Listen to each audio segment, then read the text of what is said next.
Okay. Morning, everyone. I'm Jeanine Pirro, the U.S. Attorney in Washington. We're here today to target a growing epidemic, and that is crypto investment fraud scams perpetrated by organized Chinese crime syndicates. Okay. Well, that got my Morning, attention, everyone. and no I'm doubt Jeanine that Pirro, got the U.S. your Attorney attention in as well. Washington. But tonight, or today, or this morning, I'm Danny the Heck, and we're going to talk about something big. Now, I'm trying not to be skeptical, and I've got my skeptical hat on here, but this got my attention when I got out of bed this morning. Now, I've spent the last couple of hours getting myself ready. I've produced a blog. My Signal, my WhatsApp, I don't really hang out on Telegram, has been going crazy with my Avengers. Is this a good thing? It can't be anything but a good thing. When they did this announcement, which we're going to go through, they said that they want to work on organized crime that goes back to other countries. But I reckon the problem's within America. And I think there's some fundamental flaws that could be nipped in the butt really quickly. Now, I've done myself an introduction here, and I'm going to read it because there's some main points I don't want people to miss. So the US government have launched what they call a scam center strike force. I even know a company that has been talking to me lately who has the name Strike Force in their name, and that name sounds brilliant. And long story short, I used to own a company called the New Zealand Information Centre. So the word centre even strikes me. And the word scam, well, look at this, ladies and gentlemen. I even have a T-shirt with no scam on it. Bright orange. It's part of my trademark. So certainly got my attention today. They say it's a plan to fight what I've been fighting for 5 years, the scamdemic. Now, anybody that's been watching my YouTube channel will know that I use the word scamdemic, got it off the back of, obviously, the pandemic that we had with COVID-19. But scamdemic, it's definitely out there, definitely a big problem. I wouldn't spend 80 hours a week doing so. Now, if you're first time here and you're just watching me, please do make sure you subscribe to the YouTube channel. I don't make money from my YouTube channel like you might think, and I do rely on donations via my website, or even join my YouTube channel, or just subscribe would really, really help. So I've been reading my new blog about this story. And so in this video, we're going to be reading my new blog about this story, and also we're going to be watching the official video of the press get together on the event. I want you to see what they said and decide if it really means change. But here's what worries me, and this is why I use ChatGPT. I fight scams on the ground. I say to people, I'm a foot soldier. My Avengers and I, we go places where a lot of law enforcement can't go, simply because they don't have the budget, the time, or maybe the legal way of saying that would be they can't go in the trenches like we do because of, what we need to do. And I'm not saying we're doing things illegally, but we are using the basics. The alarming thing about this is, look, I'll just read it. Big companies like YouTube, Zoom, Facebook, Instagram, and TikTok. There lies a massive problem right there. These companies are selling adverts, letting people create adverts to promote the same scams that the US says they need to go offshore to fight. I could give you 200 links right now of Zoom meetings where people are promoting multi-level marketing.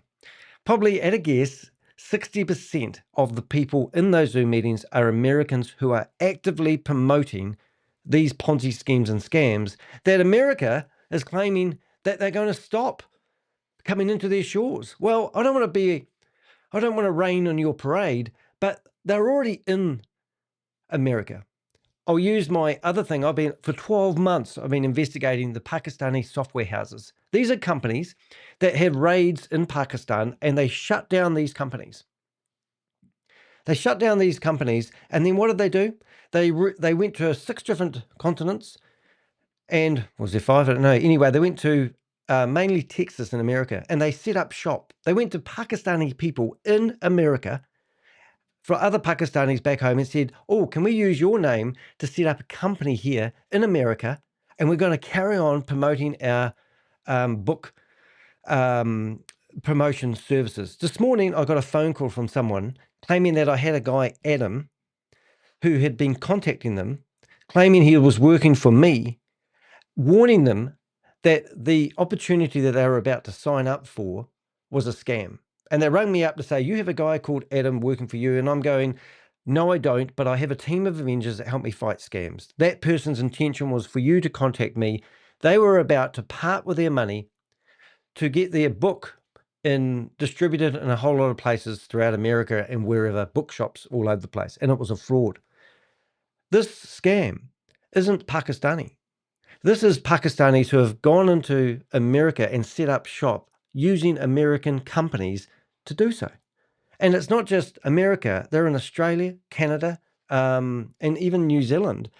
And I've got 1,000 website addresses. Some of them are .coms that are still operational today. Now, why aren't these .com domain names shut down like that? There lies your problem.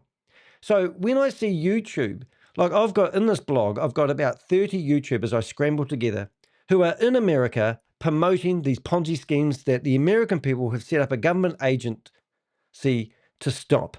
What the heck? So YouTube has the problem. Now, I love YouTube. Hi, YouTube. But why are YouTubers allowed to set up YouTube channels promoting these schemes? Why would you need to even go offshore? Why don't you go to YouTube and say you're not allowed to allow people to promote Ponzi schemes, or you're not allowed to promote companies if you're not a regulated financial advisor? Zoom, don't get me started. 200 Zoom links I can give anybody from any government agent or any journalist right now. And I've given these links to journalists in the past. And I've said, here's a list of 200 Zoom meetings, which just about on a daily, maybe a weekly basis, go on there and promote these scams. And what happens? Zoom shut down my account, saying that they are going to ignore their own policies that state quite clearly, Section 8, that people are not allowed to use their services to promote multi-level marketing. Facebook. Oh, goody. Facebook has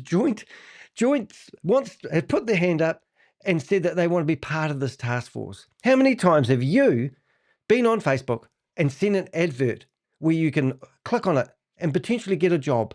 Get a job doing reviews in hotels, or buy some product that you don't need. They are advertising these scams. Why? How can Facebook come along here and say they want to be part of a task force fighting scams when they are facilitating scams? Instagram, well, it's a sister of Facebook, isn't it? How many Instagrams? So I had a reporter ring me from ABC News yesterday, and I said, oh, are you reporting the news at the bottom of the cliff? I said.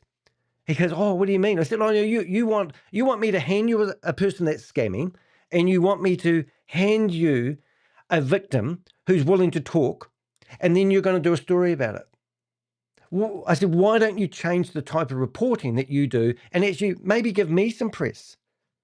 Why don't you highlight what I'm doing? Because I'm the guy in the trenches fighting these scammers. I've got 5 court cases going at the moment where these scammers have more money than I do, and they fire court cases. Just before I went live, I've just got an update from the state of Florida, who's entertaining the idea of letting some guy that's closed his company down in Florida, Chris Diego, shut his company down in Florida, reopened it in Wyoming, and he now is trying to sue me. He's already offered me $150,000 to shut up, and an American court system is letting someone intimidate me and anybody that wants to whistleblow.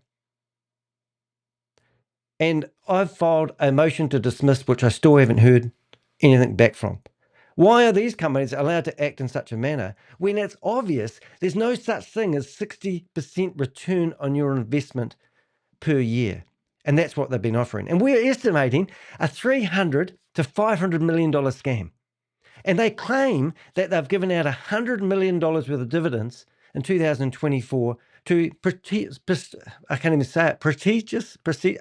clever people, surgeons. We've got 16 surgeons that have invested in this scam because it was too good to be true.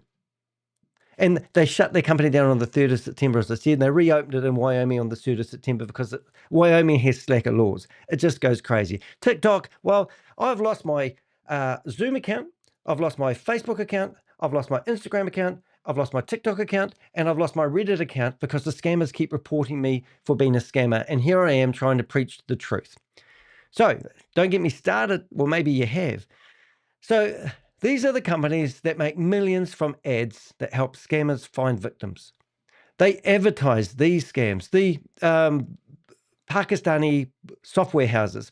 We've got receipts of millions and millions of dollars that Google has been taking for AdWords to promote their websites. I could give you 1,000 website addresses of sites that are still advertising that they are offering services to Americans, Australians, anybody you like, about being able to ghostwrite people's books. And that's what we've been going after. Now, I'm not picking on the Pakistanis. I'm actually trying to help them because the Pakistani people that are running these scams are employing Pakistanis, promising them amazing wages, and then you telling them they haven't reached their sales quota and holding back their wages. If you go to my LinkedIn, you will see it's rampant. I have got hundreds and hundreds of correspondence from people whose wages are held. This is a common practice. There's a formula to all these scams. Now, I got accused of buying fake traffic for my LinkedIn because my LinkedIn is going off. 1 million people have viewed my content within a month when we started talking about the Pakistani software houses. It just goes crazy. So maybe they want to look like heroes, but they still allow the problem to grow every single day.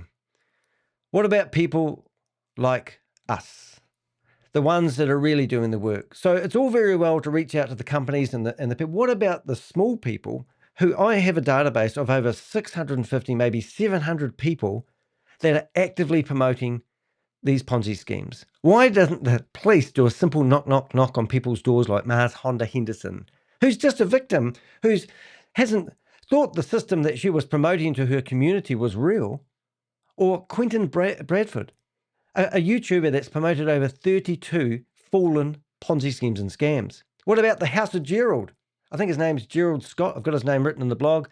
He's been promoting over, get this, 200 Ponzi schemes and scams that have fallen over. He's an American. I think he's American. Could be Canadian. Pretty sure he's American. And he's been promoting these Ponzi schemes and scams. Why hasn't he got a knock on the door telling him to pull his head in before he gets locked up? Why is he allowed to promote this stuff on YouTube? Don't get me started. So we've been collecting proof, tracking wallets, and exposing Ponzi schemes for years. So I'm hoping, I've already reached out to the men in black, as I normally call them, and asked them, how do we get involved in this new government initiative? So how did we get involved? The last time I spoke to US agents, it was actually in a Microsoft Teams meeting. They told me they were shocked on how much evidence and how much we had gathered on Goliath Ventures. We gave them access to over 100 people that were involved in Goliath Ventures Inc. All of these people, majority of these people, fewer Canadians, g'day Jay Newton, were in America. So here's a scam that takes 2 years before the government actually can do something and stop it and throw a spanner in the works. 2 years it takes a government department to actually get somebody in the courtroom. Now, we have been told by numerous people that our intel has sped up that investigation. We believe that within weeks, a guy by the name of Christopher Diago will be locked up and in handcuffs. And so will all his associates. And I will name them: Matt Burke, Pierce Curry, Alex, I've forgotten your last name, lucky you, Tomo. Tomo just took a first-class flight over to New Zealand. He's already threatened to kill me or cause me grievous bodily harm. That was his threat on his Instagram.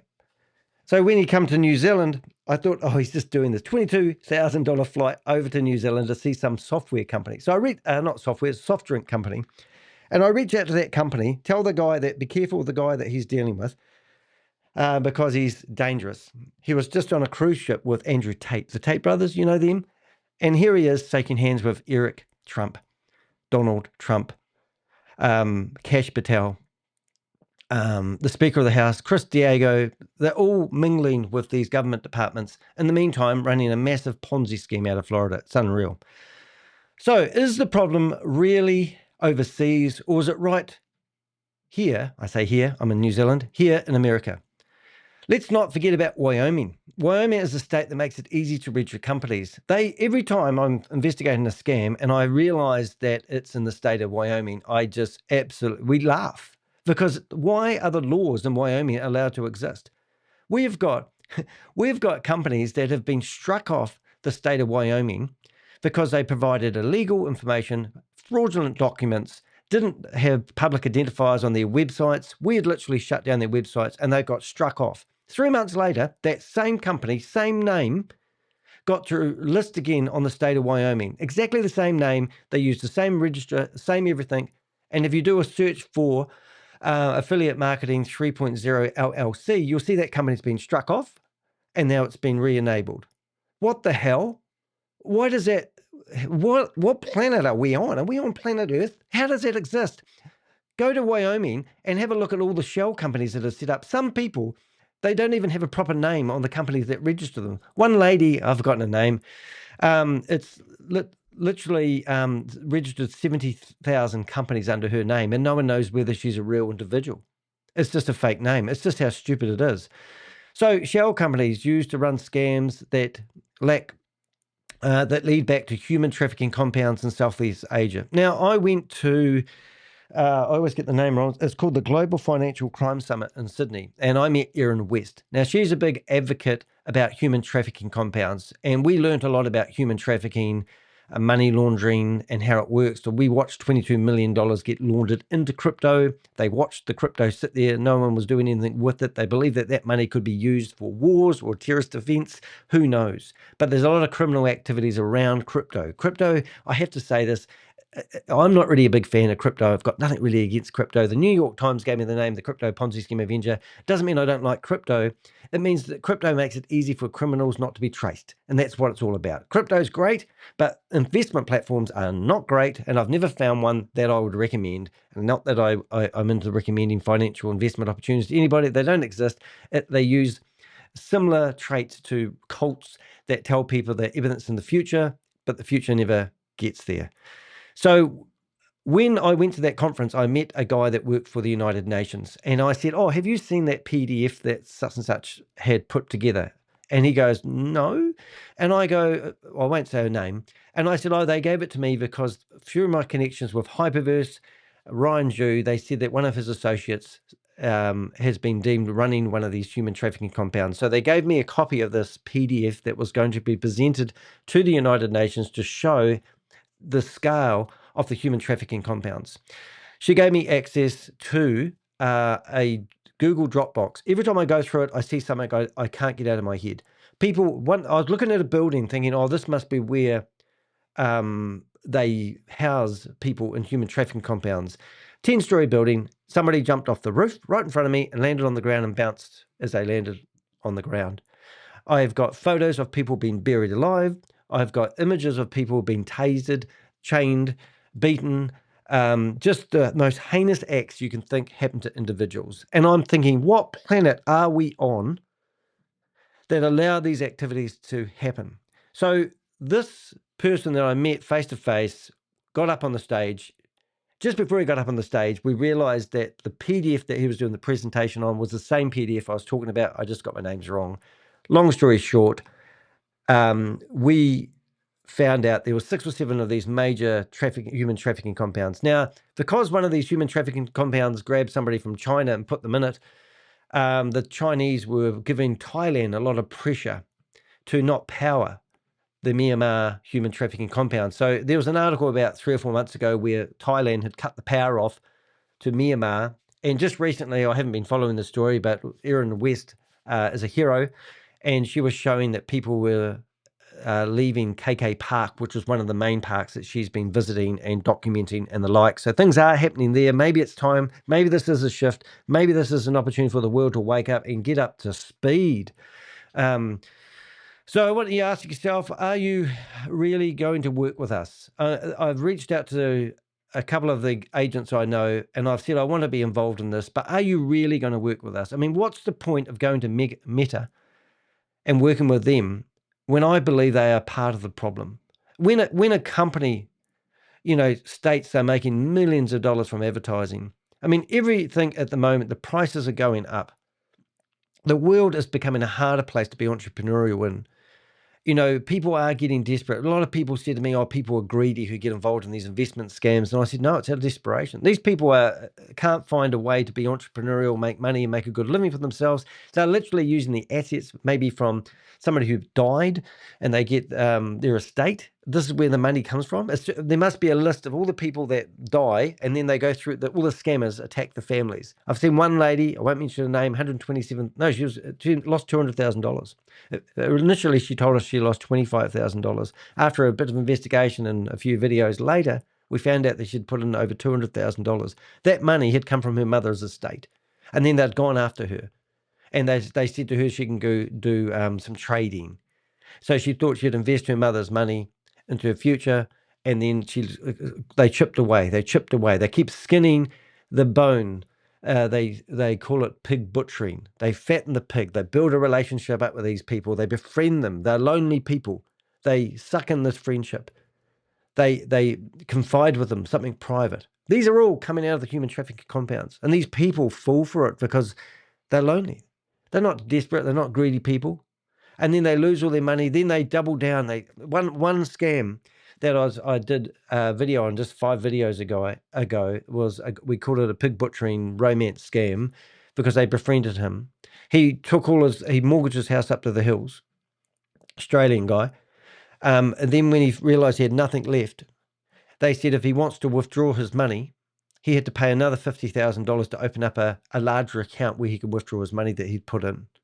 And it just goes on and on. They pig butcher people. They take every bit of meat off the bone.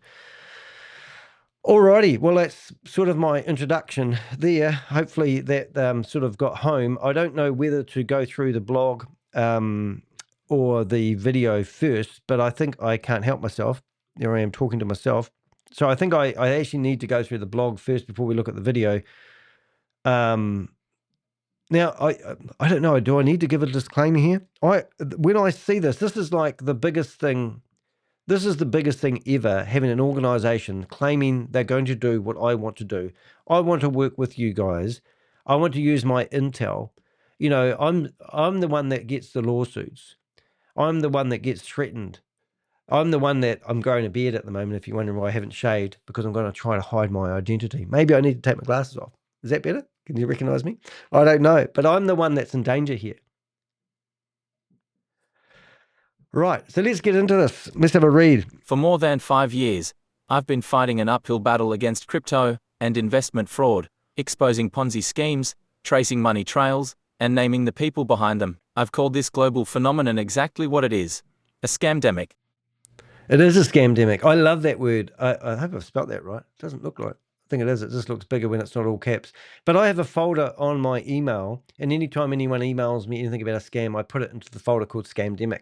And then I create subfolders for the people's names that I correspond with regularly. I have another folder called Avengers, and in there I correspond with my Avengers. So it's kind of like I've got a victim database here, which is probably 150, 200 people. And over here I've got my Avengers, which is probably about, I don't know, maybe 50 people that have helped me with intel in the past, otherwise known as whistleblowers. And I did a really good blog. Look, I want to read the statement that was on, if you go to, that's the poll, make sure you do the poll. If you go to the official announcement from the United States Attorney's Office, you can see there was a quote. And what I'll do, I'll actually read it from here, it will give it some more clout. And this is what they claim they've actually set up this task force for. And this is awesome if it's really going to happen. I'm a bit Scam skeptical. centers are creating a generational wealth transfer from Main Street America into the pockets of Chinese organized crime. As the prosecuting office in the nation's capital, my office has the authority to charge foreign defendants and seize foreign property, said U.S. Attorney Pirro. President Trump wants the United States to be the global center of the world's cryptocurrency industry. So it is absolutely crucial that Americans understand the safe use of this commodity. We will expose and prosecute the criminals who would abuse their trust so that all Americans can feel secure in their investments. U.S. Attorney Pirro specifically called on U.S. corporations to partner in the initiative. Working together in public-private partnership, we must secure the U.S. infrastructure, which is being used as an instrument to defraud Americans in these scams. Look, I just, I listen to that and I think, unfortunately, guys, the problem's within your own country at the moment. And I think, if you're getting into fitness, you work your abs because that's where, if you just work your abs, the rest of the body will get stronger. And the ab that seems to be the bane for a lot of these crimes is, YouTube, Facebook, Instagram, Zoom, TikTok. These are programs that you either need to, get under control. The individuals, I could give you 200 individuals in America right now that are promoting these scams that you're trying to stop. Doing the same old thing, expecting different results comes to mind.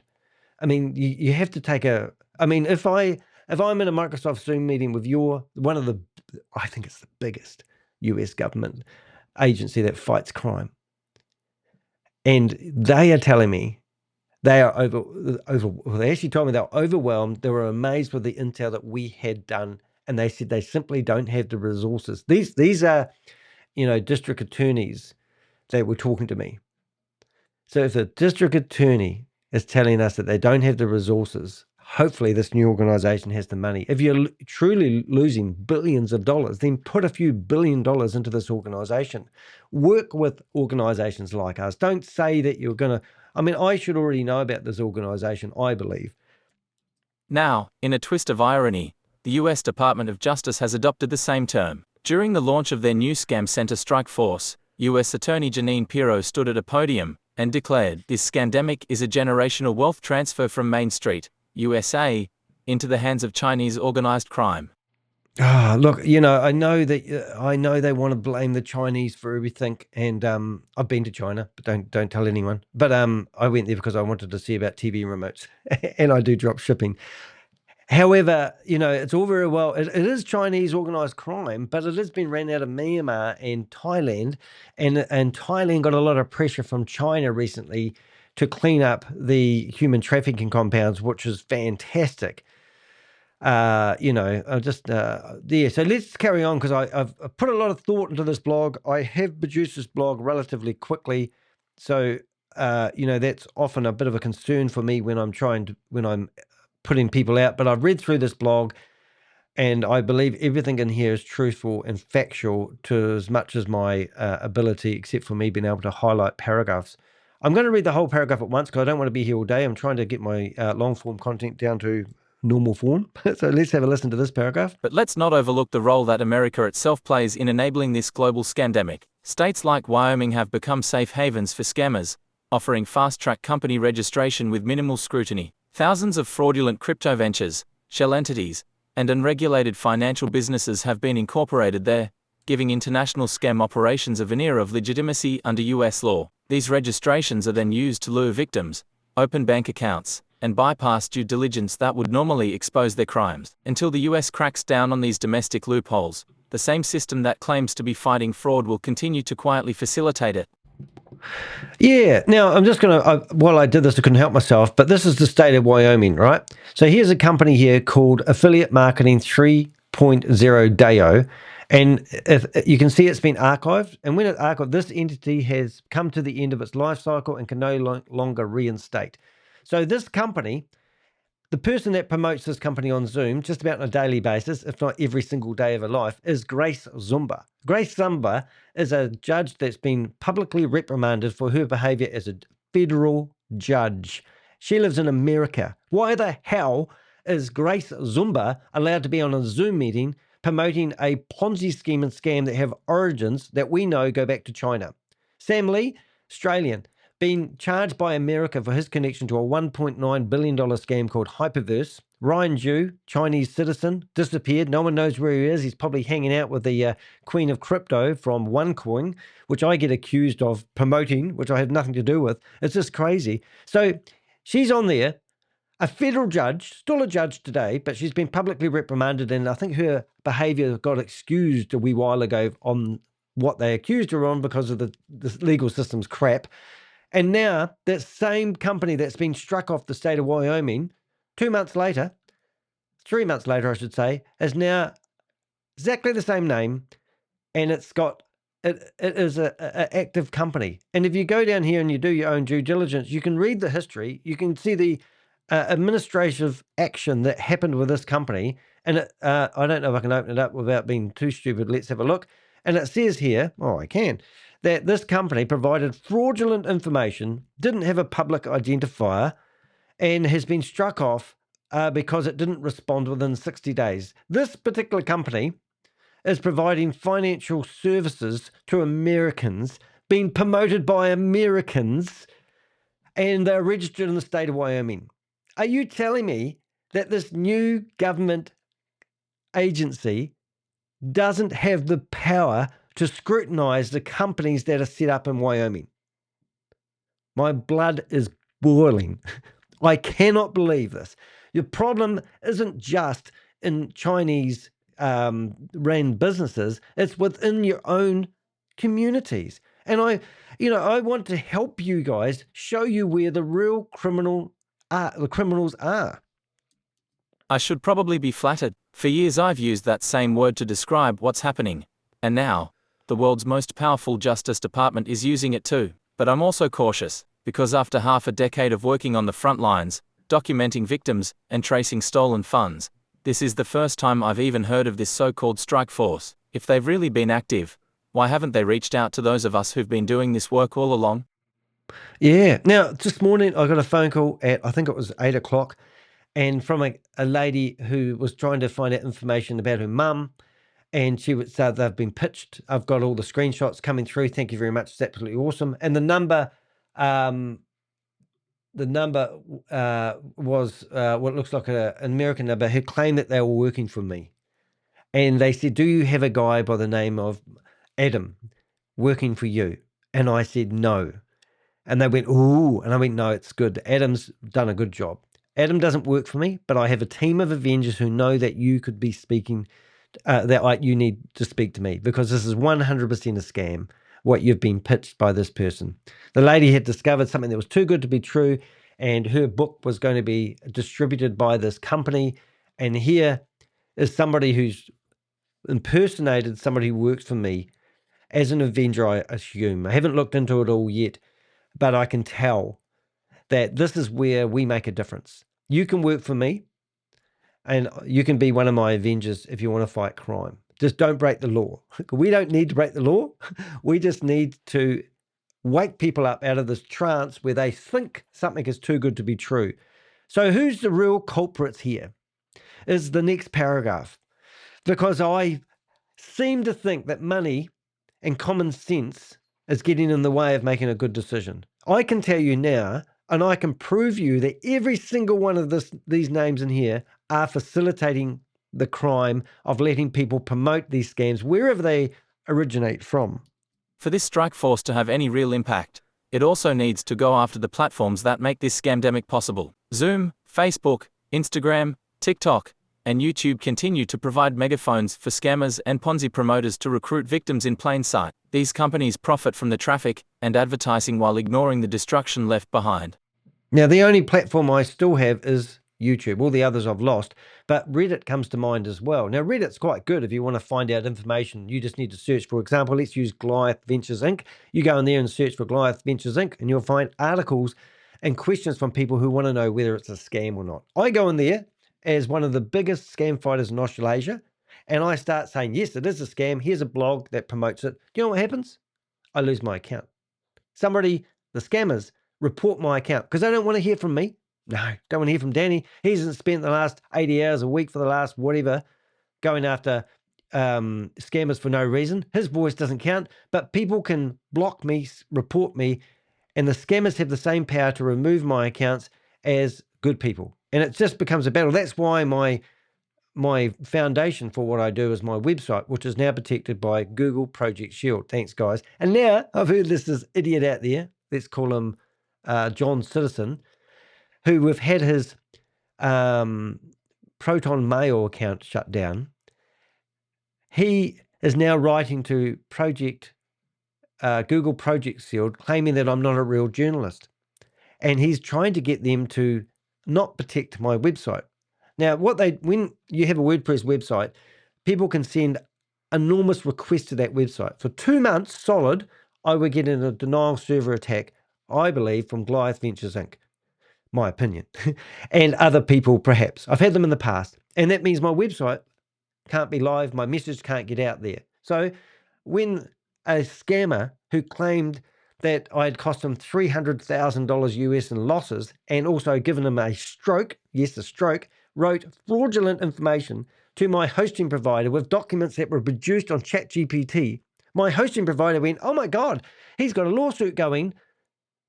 And they didn't even know how to identify fraudulent documents from, now, WP Engine, you're crap. Now, they gave me my marching orders and gave me 30 days to move all my websites away onto a new platform because they didn't want anything to do with the court case, even though the documents were forged and they still had the brackets, insert date here. They had emojis in the court documents. And that company said they don't want me as a client anymore. So then I reached out to Google Project Shield and said, hey, look, I'm a journalist. And that's why I've stepped away from the Crypto Ponzi Scheme Avenger, the title that the New York Times gave me. And now I'm called Danny the Heck Investigations, which I think has got a nice ring to it. And that's what we're doing here. And I'm a journalist. Anyone can be a journalist. You don't have to have a ABC News behind you or a Channel 9 News or CNN News behind you. You can be an independent journalist. I'm proud of that. So somebody now is reaching out to Google Project Shield and writing a complaint saying that Danny's not a journalist and you shouldn't protect his website because they don't want my content online. If the Department of Judgment is serious, I could hand them a list of YouTubers and online promoters that actively publish fraudulent investment opportunities that trace directly back to Southeast Asia scam compounds. Now, individuals like Christopher Diego, you probably think, oh, well, I've invested from Florida. His scam goes back to Dubai. And the two people that started a mirror-like scam was actually called My Liquidity Partners. And if you follow the origins of that scam, who knows where it leads back to. This guy lives in Florida, and he has he's the guy that's actively coming after me at the moment. Quentin Bradford. On his YouTube channel right now, you can go there and look at 32 scams that have fallen over that he's been promoted. Mars Honda Henderson. I know where she lives in California. She's telling me that she's a victim because all the scams that she's been promoting, she genuinely thought were real. And when they fell over, she was like everyone else. She was in the same boat. She was on the Titanic when it was sinking and stayed on the boat telling everyone everything's fine and then jumped off in the last minute. And now she's in the lifeboat with everyone else going, oh, I'm so sorry I introduced you to the Titanic. I didn't know it was fraudulent. Then she deletes all the videos off her YouTube channel and fires up on the next scam that starts out, probably ran by the same people. People have reached out to me in the past asking me if I want to promote their scam to my community as a top-level promoter. That's how this lady gets her money. She claims she's still promoting EU1 Life. I think I got that right this time. Normally I go E1U Life, but it's EU1 Life. Now, if you go and look at Jason, what's his name? Pocket Watching with Jason Thornburg. I'm saying his name wrong, but Pocket Watching with JT. He did a whole documentary using my video as a basis and exposed that organization as a scam, and he showed that the people that were behind it and promoting it had already been in the courts. So why is Mars Honda Henderson allowed to fire up and promote these Ponzi schemes and scams? So I've got a list of them here, like Anthony, Megan Lynch, Regan Lynch, Stephen McCullough, a guy that tried to sue me in the New Zealand High Court for $3.85 million, is still promoting a scam called Grapes at the moment. He hasn't even got a secure certificate set up on his website. Scott Morris, Gary Wood. Now, Gary Wood, I just did we had Ponzi Patrol. He had a deposition date in court, and we just did a video about that recently. And Gary Wood has been promoting a Ponzi scheme called Smart Lab. International. We had my Avengers, the Terminator, come and took down scam, smartlab.international's domain name. We took the domain name down. Why didn't the government take down that domain name? Why do we have to go through all these ISPs and go to the hosting providers and say, look, this guy's running a scam, and then somebody who sits behind his control makes a decision whether they believe Danny DeHeck and the Avengers, or they have to wait for a government agency to come along and shut down a website. People are acting because they can see the evidence is so clear. You know, David Chandler, Troy, Marcus Davis. I was in a Zoom meeting with Marcus Davis the other day and he didn't want to talk to me, but he's still out there promoting passive income opportunities. Troy, well, he won't get out of bed, his words, unless it makes him $100,000 a month. David Chandler, well, he was promoting trades technologies with Marshonda Henderson. May Somerville, oh my God, she's a victim. She's even set up a YouTube channel to defame me. Grace Lumber, as I've mentioned. Tammy Jackson, well, she was a heavy promoter of Hyperverse. Yeah, a $1.9 billion scam. And $640 million was promoted by a lady called Brenda Chunga. She came in as a witness and provided intel to, I think, to the IRS. They let her out. She helped rebuild the community around Sam Lee and then they got the crypto recovery companies. It just goes on and on and on. But I don't want to miss this paragraph, so I'm going to read this paragraph. I've given you my appraisal, but listen to these names. And this is not even a complete list. This is people I scrambled. I was sitting here in my undies writing this blog. And I wrote this blog in a couple of hours, put it together, and then distributed it on all my blog platforms, and then rushed and had a shower, got dressed, thank God for that. And then here I am now. And this one, I think this is one of the most important videos that I've been doing lately. If the Department of Justice is serious, I could hand them a list today of YouTubers and online promoters actively pushing fraud. That didn't work. It stopped, didn't it? Actively permitting fraud. Right. Okay, why did that stop? Anyway, a list of YouTubers actively promoting fraudulent. There we go. Let's just try that again. Excuse me. Fraudulent investment opportunities that trace directly back to Southeast Asian scam compounds. Individuals such as Christopher Chris Delgado, aka Lord Delgado, Quentin Bradford, Marshonda Henderson, Jamie Soriano, Anthony D. Loach, Megan Lynch, Reagan Lynch, Stephen Mikola, Scott Morris, Gary Wood, David Chandler, Troy Ridgedar, Marcus Davis, Mike Lucas, Mike Donaldson, Harvey Joseph Dockstader Jr., May Somerville, Grace Uzomba, Tammy Jackson, and Gerald Smith are all part of that problem. Gerald Smith, 200 Ponzi schemes and scams he's promoted. So there you go. You've got it here. There's something to start on. I'd clean up, and I would, how do they say, don't shit in your own woods? Clean up the shit in your own woods first, I believe. And if you want a hand, we have all their details in my database, and it's open. We've already got we've actually got 7 different government agencies from 6 different countries who have access to my data at the moment. So these people are publicly marketing unregistered investment schemes to Americans while posing as mentors for as mentors or financial educators. They should be questioned and held accountable. I mean, even if you knocked on their doors and said, we're investigating, you should slow and calm down the amount of scams that they are promoting. You want to come up here, Pix? Come on. Pix wants to sit on my knee. And if they continue promoting these scams without licensed they're not licensed financial advisors. They must face the consequences.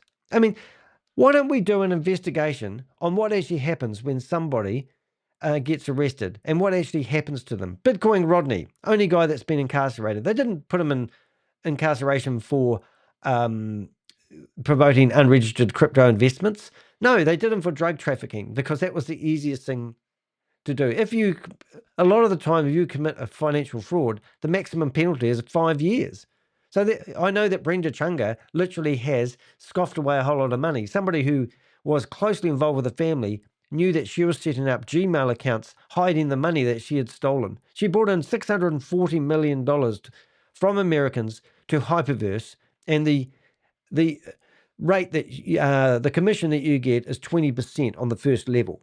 And then it goes, I think 15, then 30, then 5, and then 2, and then 1. It had 20 levels of commission structure. So she was at the top of the funnel and all the money was coming in. When she was questioned, she claimed that she'd only ever made $1 million from Hyperverse and she knew she had to give it back. That's bullshit. Absolute bullshit. If I know it's bullshit, then why doesn't the government know it's bullshit? But she's still out. She's had 2 weddings, one in her husband's country and one in America, because she's married. So she can still travel.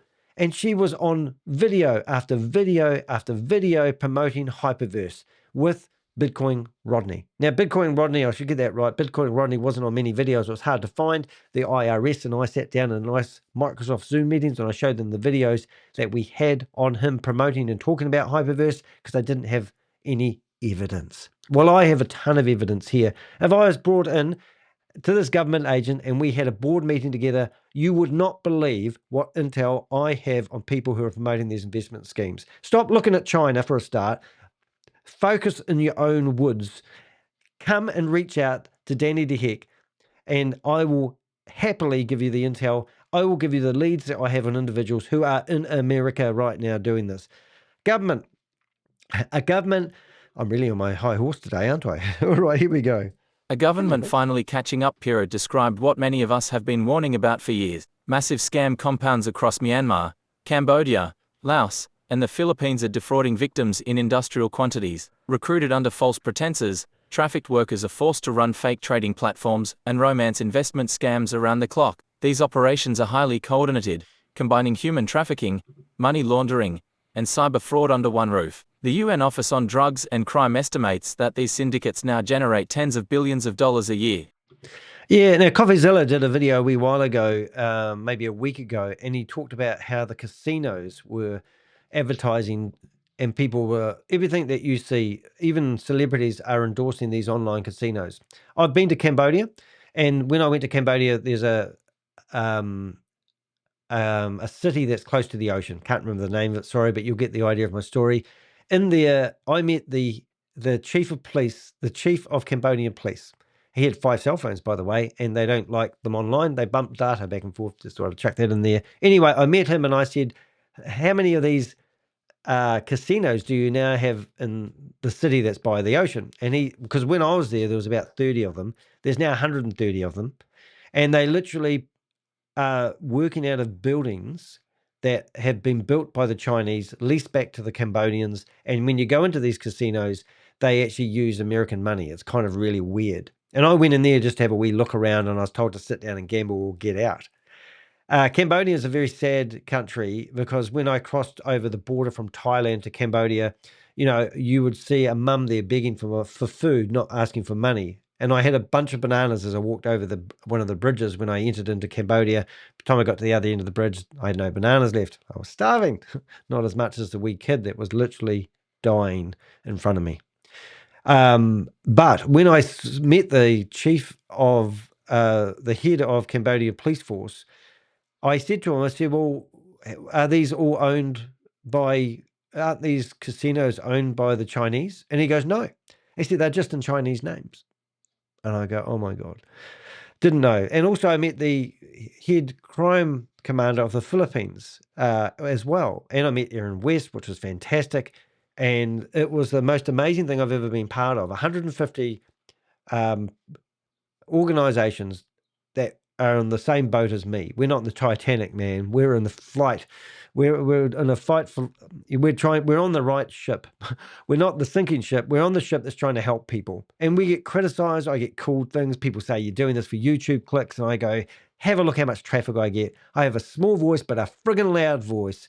And when I see shit like this going down, it's time for change. It is time that we do something that makes a difference. Don't do the same old things and expect different results. Is this organization, are they really going to reach out to me? Do you think? I should have mentioned that in a poll. You know, oh, thank you, Y. Thank you very much. Somebody just donated me $20. That is so generous. Thank you very much. That does help. I should be working right now. These operations are highly coordinated. Look, we've worked with Bloomberg. They did a 20-minute documentary. And this is the ironicness of Bloomberg documentary, right? 10 months investigation with Bloomberg. We gave them a building where 450 people worked. They were producing scams like We Global, the blockchain era, X-Pro, what does it start off with? Lilo Pay. That's not 4 scams. That's one scam that rebrands itself every 6 months. They were produced out of the same building that Sam Lee was working out of. Sam Lee, We Are All Satoshi. What is it? We Are All Satoshi. Stable Dale, Stable Opinion. VidiLook. Then you got Vend 2, which was VidiLook Never End. 2, 3, 4, and 5. And then they other VAV, which was a scam where they told you that if you put $150 in, within 24 hours, you'd be able to get your seed money out. And you would have $75 left on the platform, which you wouldn't be able to do anything with. And then 3 days later, they said there's a $1,500 package where you could buy that. $750 package. And within 24 hours, you'd make $1,500 and you'd be able to claw back your $750. And then they had a $3,000 package. Is that right? Yeah, $1,500 package where within 24 hours, you would get $3,000. You'd be able to take your seed money out and then you'd have $1,500 on the platform. And that was just a gift from Sam Lee. You know what happened? The first window, the $75, half the people that we could track, because we can't track everything because people don't like to speak when they've lost money and they realize it's been a scam because they want to keep it private, they were able to withdraw their money. All the people that could withdraw their seed money on day 2 told everyone all about it. And then when day 3 happened and they opened up the $1,500, the $750 investment, everyone piled in. And they never let anyone take their money out again. And this was because Sam Lee at the time had wrote a dud check out to one of his ex-business partners and the check bounced. And in Dubai, that's a no-no. So Sam Lee I got a phone call from the IRS telling me that Sam Lee had been incarcerated. And I said, oh, why? And they said, we don't know, but he's been incarcerated, arrested, or brought in for questioning in Dubai. The Bloomberg documentary unraveled that he was actually in incarceration for 60 days. He's now a free man walking around Dubai like he's a free man. And in the meantime, he was doing a cash grab, trying to get money to pay his ex-business partner off so that he didn't spend time in jail. And if you know what was behind this, now how do I know all this? Well, his flatmate, Gareth Blakely, who was trying to desperately get out of Dubai, who Sam Lee had decided to put charges against him, which meant he lost his passport. He also lost his travel permit. So he was trapped in Dubai for a year and a half. He was in correspondence with me on a weekly basis. I haven't heard from him now. He's back home in California. But his concern, because he was deemed the person that stole all the money from VidiLook, which brought in 15 million, that he was going to be taken out to the desert and shot. I had a secret recording with him when I first met out to him, and I broadcasted it live. He said, "You got to take that off. I'm going to lose my life." I didn't, but he didn't lose his life. That was lucky. But what I'm getting at, all these scams that I've just mentioned all come out of the same compound. When Bloomberg investigated it, they trotted off to Dubai twice to meet up with Sam Lee. Couldn't find him because he was incarcerated. They didn't know that at the time. They went to the building where all these scams were running, and no one was there. It was empty. 450 people have now moved on to another building. Jim Browning, he was working with Ken Gamble, an Australian guy. They had been tracking a big scam that had cell phone towers parked outside in Dubai. Yeah, right in Dubai. 2,000 people worked there. They told all the authorities everything they wanted. The authorities in Dubai ghosted them. 3 weeks later, they found a video online where people were in their underwear. They had videos, all their video footage that they had given the authorities had gone to an investigation, and they closed down this building and arrested 2,000 people in Dubai. And they ghosted Ken Gamble and Jim Browning.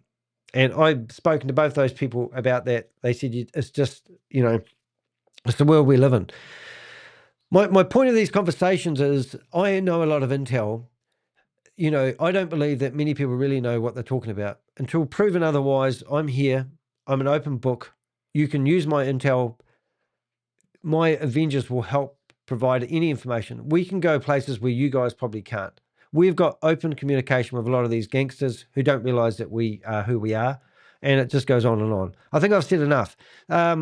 So the human trafficking, yes, one thing, but the promoters of these Ponzi schemes and scams is the other thing that I feel that they're missing. They might be missing.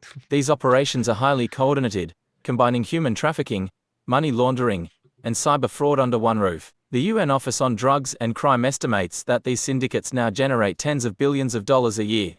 Not even close. According to the FBI's 2024 Internet Crime Report, Americans alone lost over $9 billion to online investment fraud, a 43% jump from the year before. Globally, the numbers are likely far higher. Many victims never come forward out of shame or confusion. So these reports they do are pretty clever, and I'm sure that they've got evidence. But from my experience, when people lose money, they don't talk about it. So I'm assuming that this intel that they're getting is from people that have reported crime, and it's called a crime report. So I'm actually skeptical and thinking that that's not even close to the real figure. These online casinos that you see advertising, go watch CoffeeZilla's latest or second latest video about the casinos. I think the next thing will be working on, maybe it's going to be a romance scam. This is exactly what the pig butchering stuff. So his video that's going to drop soon is going to be on romance scams. It's going to be big because that's exactly in line with what this organization theoretically claims they're going to be fighting. I just don't feel that you're using all the tools in your toolkit to fight these scammers. I believe this is a war. I believe this is something that we need to fight together. You need everybody, like in the movies when it's wartime and you see all the people in the paddocks with the rakes and the hose and the shovels, and they go and fight the war with the tools that they have in hand. Well, that's us. That's the Avengers. We're just working in the trenches. We're digging the trenches. We're grooming the trenches. We're working on morale, all these sort of things. We don't have the big machine guns, and we don't have the tanks, and we don't have the airplanes, and we don't have the Navy behind us, but we play a part in this. And I think it would be a sad day if someone from this new organization doesn't reach out to myself and my Avengers for help. One of my Avengers said that they recognize somebody, they know somebody personally that was in the announcement that was come out today, which is quite exciting. So they know we exist. They suck our brains with information. We're always providing intel, and we're willing to do that, of course. But why not change the tactic? Why not let us, what do you need help with? Because I reckon we know more than you guys do. Just saying, I know, we want to help.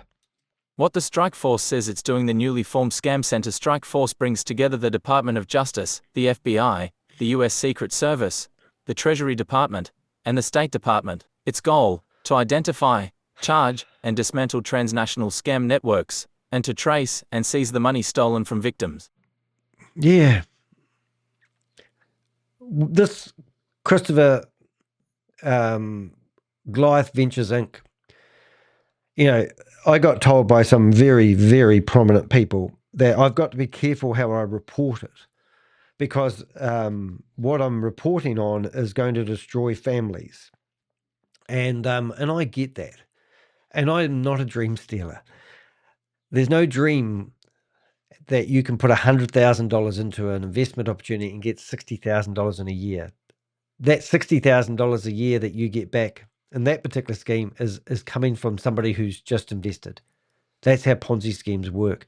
So when we say that there's 6 different government agencies working on this in America, we mean it. And when we read these names and hear the FBI, the US Secret Service, now the FBI is a 3-letter word. When somebody said there's some 4-letter companies involved in this investigation, I thought it was the USS. So the USSS. And I said, oh, that's 4 letters. And then they said that's the United States Secret Service. I went, oh, right. But there, with this current investigation, we literally have 6 different government agencies working together, investigating Goliath Ventures Inc. And people keep saying, can you prove that? Can you give us get this? They want us to give them the agent's name so they can ring up to see how the investigation's going. And I said, well, if I gave you the number of the head investigator, and you get some intel back, I'd be keen to know about it as well, because often it's a one-way street. And if anyone tells you that they're working with, you just don't get intel back and forth. But I do get welfare checks from some of these government agencies, and we do have a relationship with them. But I understand how it works, and I get it.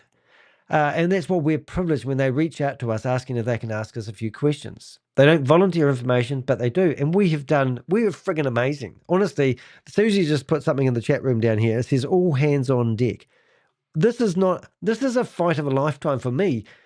I was brought up in a religious cult, as I often talk about. These scams are using the same dirty tactics to persuade communities. They go after communities. They go after the Black African communities a lot of the time. I see that people who don't even know the arse end of a computer holding up a phone, and some scammer that we know based in America is trying to educate them how to transfer money out of their fiat currency into crypto so they can transfer it into a worthless token. And when you got this worthless token, you can buy something on the platform. It's a game of Monopoly, and it's just terrible to watch. This is happening. I can give you the phone number of someone. Oh, it's an Australian one. I watched Yvonne Henry help a couple who'd already lost all their money but still had their superannuation money available transfer $100,000, $50,000 each, over to Sam Lee, who was running a scam that was promoted to Americans. And I watched her help facilitate that. The video, she was on WhatsApp, and I saw a message when she was live on the internet, and I could see a number of a YouTube video, and I typed it in manually, and I found a video that had never been viewed by anybody. I was the first person to view it. And this was the evidence for the couple who had given $100,000 away. And I put that in, found that video that was an unlisted video, and found a transaction with Sam Lee, Yvonne Henry, and the two couple. We've got their names. I reached out to the couple. I said, you guys all right? I know you've just lost $100,000. We saw the video. They never, ever came back to us. So I go off to every government agency I can find in Australia, the ATO, which is their tax department, just like the IRS for America, and also the senators in Australia. They have it set up very much the same as America, but they have senators in Australia. I wrote to 40 of them, and I got one email back from a guy who said he'll bring it up at a meeting, but he can't guarantee me any action. I said, 2 Australians just lost $50,000 to an Australian. Here's a phone number. Here's where she works. Here's the scam she's promoting. Here's 10 videos of her promoting that scam, and I got crickets. And people go, oh, you should report it. You want me to go fill out an online form on an Australian website saying that somebody's been scammed that I know, when the people who have been scammed are too embarrassed to even bring it up because I've been scammed previously. They were a lovely couple. I found out everything about them. I didn't get their phone numbers, couldn't get their phone numbers, shoulda, coulda, woulda, as Judge Judy would say. And that's what we're fighting. So all hands on deck. I mean, it's just crap. I just feel I can make a difference, but I'm an unheard voice. And trying to deal with government departments who seem to be on a slow gravy train is frustrating. Pirro claims her office has already seized over $400 million, filed actions to forfeit another $80 million, and plans to return the funds to victims. She also said they've seized websites and communications equipment, including satellite terminals and accounts used by scam compounds to connect to the internet. I just don't believe that's true. I'm sorry. That might seem like... I've got Christopher Diego from Goliath Ventures. We estimate a $300 to $500 million scam happening in Florida right now. Right now, people are still being pitched this investment opportunity. Right now, people are contacting me. At least every week I get somebody who says, I was about to invest and I found your videos. And they're $300 to $500 million scam. And here they are talking about how they've brought in $400 million. I mean, I might be a negative... I don't want to be a Karen, but I might be a negative Nancy. But here's so they've got $80 million that they can potentially return back to invest. Put a B in front of all these words. They should have seized $400 billion. You know what I'm saying? Yeah, and it's just hard. I mean, I honestly believe if I was running the government, even though I'm a New Zealander, I reckon I could point the finger and prove that these people, how much tolerance do you need? Now, if I went into a dairy in America and decided to steal something and somebody called the police on me, would I be able to walk out of there and just say, oh, I'm not guilty? Or would the police come after me, handcuff me, and take me to jail? So why can I stand behind a computer screen and commit fraud, and I have to prove that this person has done the fraud? I have to prove that somebody's a victim. I mean, the reporter that I contacted yesterday, after he emailed me, I'm saying, are you going to keep reporting the news of the people at the bottom of the cliff? Or do you want to stand at the top of the cliff with the Avenger in the face of the scammer who's based in America and tell people tell him to stop pushing people over the cliff? These are people who are providing investment opportunities to people, have these stupid disclaimers on their PowerPoint presentation to say this isn't financial advice, do your own due diligence. The money that we're claiming you could make is only hypothetical, all this stupid stuff. I mean, I'm sorry, but something needs to change, and I don't see it changing, and that's why I'm negative.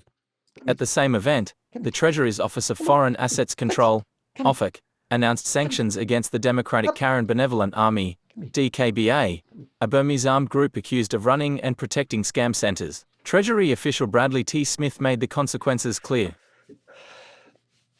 Pixel come to say hello. Didn't want to jump up. Don't like jumping up on Dad's knee, but he likes it when he's up here. So it's all very good to name and shame an individual or an organisation that you're going after. That's great. But I can give you a few more organisations. Probably not any in the China district, to be honest, because I don't know those ones, but I help where I can. It is now illegal for those sanctioned to move money, buy goods, or purchase services in the United States, and as a practical matter, to engage in any significant financial transaction around the world.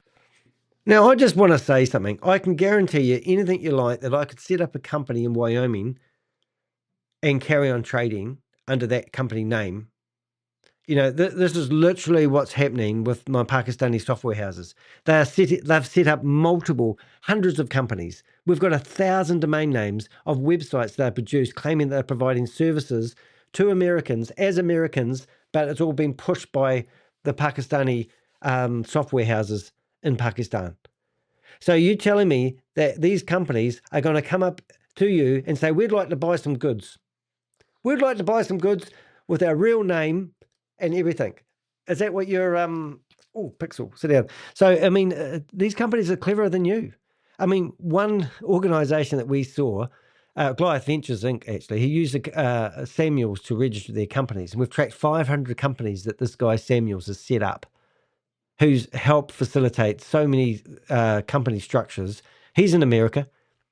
And he's so they just set up companies. Just go through your database in Wyoming and just check to see who the company directors are, and ring them up and see whether you can actually get them on the phone and talk to these company directors, because I don't believe they exist.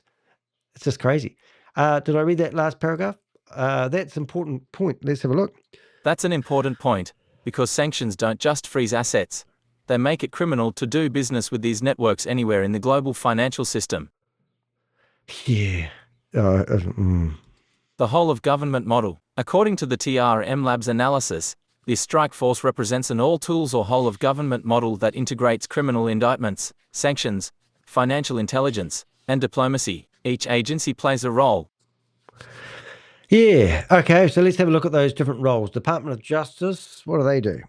The DOJ handles criminal charges and forfeitures. The FBI, Secret Service, and Homeland Security investigations carry out field operations and crypto tracing. OFAC and FinCEN use sanctions and financial pressure to cut off laundering channels. The State Department applies diplomatic leverage and visa bans to disrupt corruption in the host countries. Yeah, so let me just use Christopher Diego and Goliath Ventures Inc. So these two organizations here, OFAC and FinCEN, two organizations that you should be registered with if you're going to do anything to handling of money. Well, Goliath Ventures Inc., a company that was set up in Wyoming, in Florida, unregistered itself as a company and closed down the company in Florida on the 3rd of September. Yes, just a couple of months ago, and reopened themselves, you guessed it, in Wyoming. And they don't have any of these registrations they're not licensed to handle money. So there's a company in Florida shut down, even though they had given away, as per their words, $100 million in dividends in 2024, shut down the company, and everyone who signed their contracts with that company are still, are still operating, getting funds from Goliath Ventures Inc. But that company's been dissolved, gone, doesn't exist. But they reopened themselves in the state of Wyoming because the laws are so flexible there that you can do anything you like.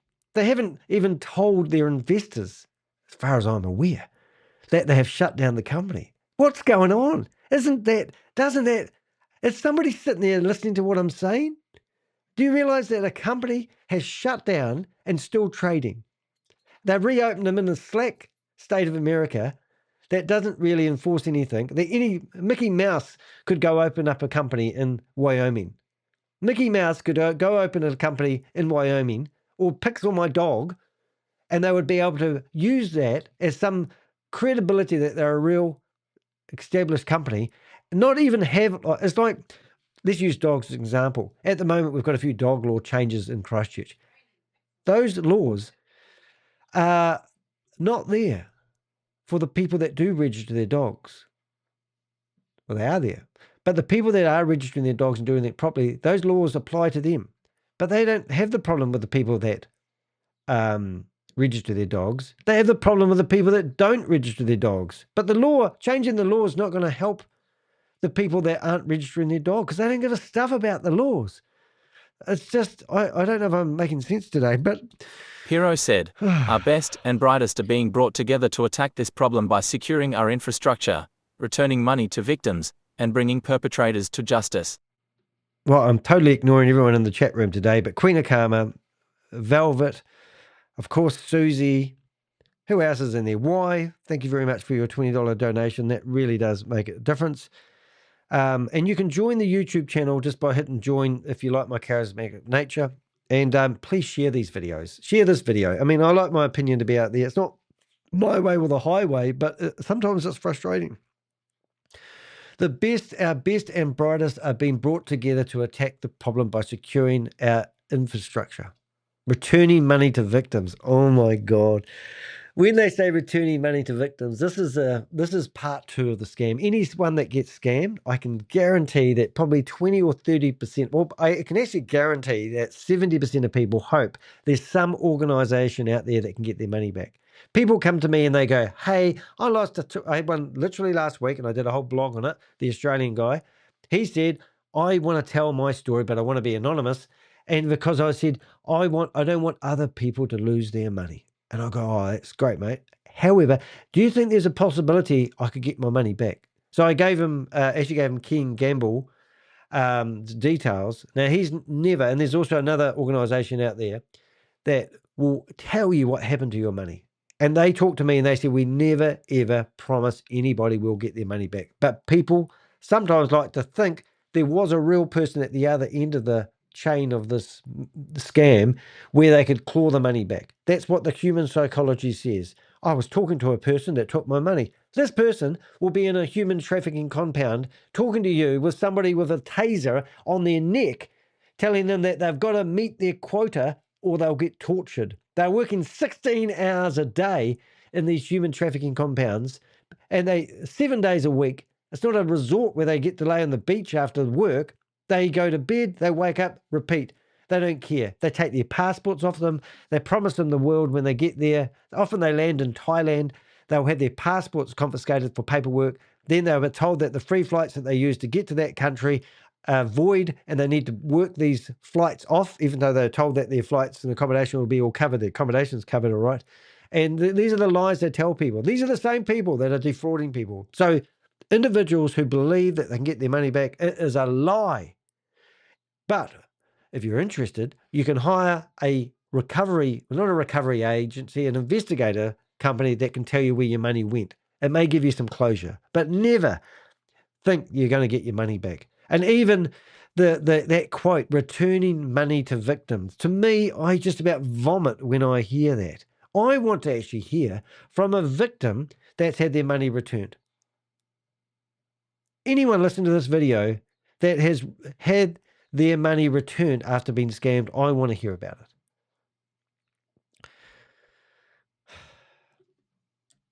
It sounds impressive, on paper, but I've seen countless task forces launched over the years, each promising cross-agency cooperation, only for them to vanish quietly after the press conference ends. There was this idiot when I was working, no, I weren't working with, but I were sharing intel with the IRS. There was an idiot called Roy Conarcher, I call him Con Archer. He was claiming that he was putting together a class action lawsuit in Dubai. They don't do class action lawsuits in Dubai, but some people seem to have missed that whole point. And he was gathering intel from people. I think he actually got up to about 25,000 people on his YouTube channel who believed that he was actually going to do a lawsuit and go after Sam Lee and get people's money back. Do you know what he did? He built up a database of people, relaunched another scam called Step Chain, which even has an app in the Apple App Store, but let's not go there. I didn't mention Apple App Store in my thing, but a lot of these people, a lot of these scams, if they manage to get an app in the Google Play Store, it's not a big deal. But when they get in the Apple App Store, it's a big deal because they have set up literally a fake company to mislead Apple into thinking they are genuine and produce an app that provides financial investments to people. So literally the new scam that he was promoting, which was 3-level, multi-level marketing stuff, the guy even who owns the company tried to come after me, telling me that legally he's going to come after me. He rang me up, and I put it on the internet, of course, as I do, calling me a pedophile. And this is what the company owner of this company that Rory Conarcher was now promoting. He built up a community on the hope that they'll get their money back.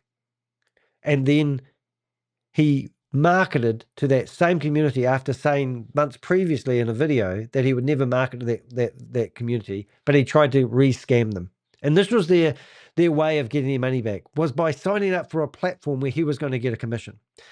His niece, who sold 3 properties, who lives in Dubai as a, let's say, spiritual healer, a yoga master, whatever you want to call them. I'm not into that stuff, don't know what to call it, but she's lovely. She provided me screenshots, documents from his company, videos, and also voice clips of phone calls that she had with him.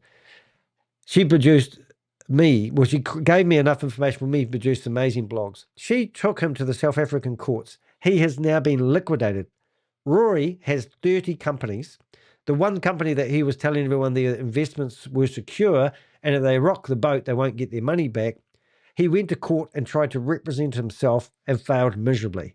It was only because of the videos that I had done exposing that he hadn't stopped promoting multi-level marketing investment opportunities, and he was still rampant, that the courts decided they temporarily seized his companies, that he was demanded to provide information and failed to do so because he said they didn't have authority, even though they were appointed by the courts. When it came to the court date, they bankrupted his company and they put it into liquidation. And now if there's any assets there, they'll be returned to investors. The whole ploy all the way along, there was no money there. He had invested in Hyperverse and other crypto scams, promised people high yield return on their investments that are too good to be true, destroyed families and friendships along the way, and now he's bankrupt. Well, one of his 29 companies is, and he's still claiming he's a victim and he's an innocent party. That's the length, and these are the promises. So whenever I hear that people are saying that they are able to help people get their money back, I think of situations like that, and it's bullshit. The best way to get your money back is to never give it out in the first place. Stop listening to Instagram's stories and all the stupid hype out there about high return crypto investments. If the world could wake up to that, we wouldn't need a department set up to help people get their money back. I don't know if this actually gives credibility to these investment scams by saying that we need an organization that's going to fight these crypto scams. What we really need is somebody who's got the balls to stand up in front, I'll do it, and say that every single 100% of these crypto investments that you see advertised anywhere is a scam. And I'm not going to give hope that, oh, you've got to be careful, because in my opinion, 99.9999% of everything I've ever looked at is a scam. And people go, oh, you just call everything a scam. And I go, the only people that make money out of these scams are the people that recruit. And it's all about recruitment. So make recruitment or talking about financial opportunities illegal, or make people accountable who recruit.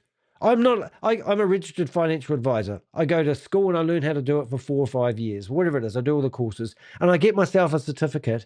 And now I can provide financial advice to people through regulated industries. These people on Zoom meetings aren't regulated. They're not qualified. They know nothing about the companies they are promoting, and they still have an influence. Zoom needs to be held accountable. Working with the private sector. But who exactly? Pirro made repeated references to working with the private sector and said that Meta, Microsoft, and AARP had already offered to collaborate. That's good to hear, but it raises a question. What about those of us who've been fighting this scamdemic for years outside government walls? I don't mind Microsoft so much. Bill Gates, I need Richard Branson would come in here and clean up this shit. I reckon he'd do quite well, but he's not American. Meta. I'm meant to be excited about that. Meta. How many times have you seen a Facebook advert that is actually a scam? How can they collect $1 billion a year from billions of dollars a year from advertising, and then claim they want to help clean up the same act that they're facilitating? I mean, I don't know. I should know who APRR is. Sorry, who is it? AAA, official site, non-profit. Is that the same one? You mean a magazine wants to help? It's not the right one, is it? APPR, what's it stand for? Susie will let me know in a minute. A leading revolution. Don't know, let me know, Susie. I don't know who that AAPR, it's an American organisation. Let's carry on before I get off while I'm on my high horse. Independent investigators, journalists, and docent researchers have been tracing scams, identifying networks, and warning the public long before governments paid attention. My own database documents thousands of leads, wallet addresses, and scam domains across multiple countries. We were tracking $250 a day being paid into a Ponzi scheme called Boomerang, where people were told that if they pay $500 for an arbitrage trading license, they would be able to make $1,500 a day. They even went to Dubai, set up an event, and they were publicising it as true and genuine. On opening day, they claimed that they flooded the Polygon network because they were doing 100 transactions a minute. The Polygon network can actually handle 64,000 transactions a second. But that was the reason why they said they were going to limit all the trading that people were theoretically doing to one trade a day. Now, if you did a trade, they decided that, it's a long story, but basically they had a $10 button, I think a $25 and a $50 button. If you did a $50 trade, you could make 20 to 60 cents. And then we found the master crypto wallet address where they would put money into it and they would be paying out people their trading profits from this one account.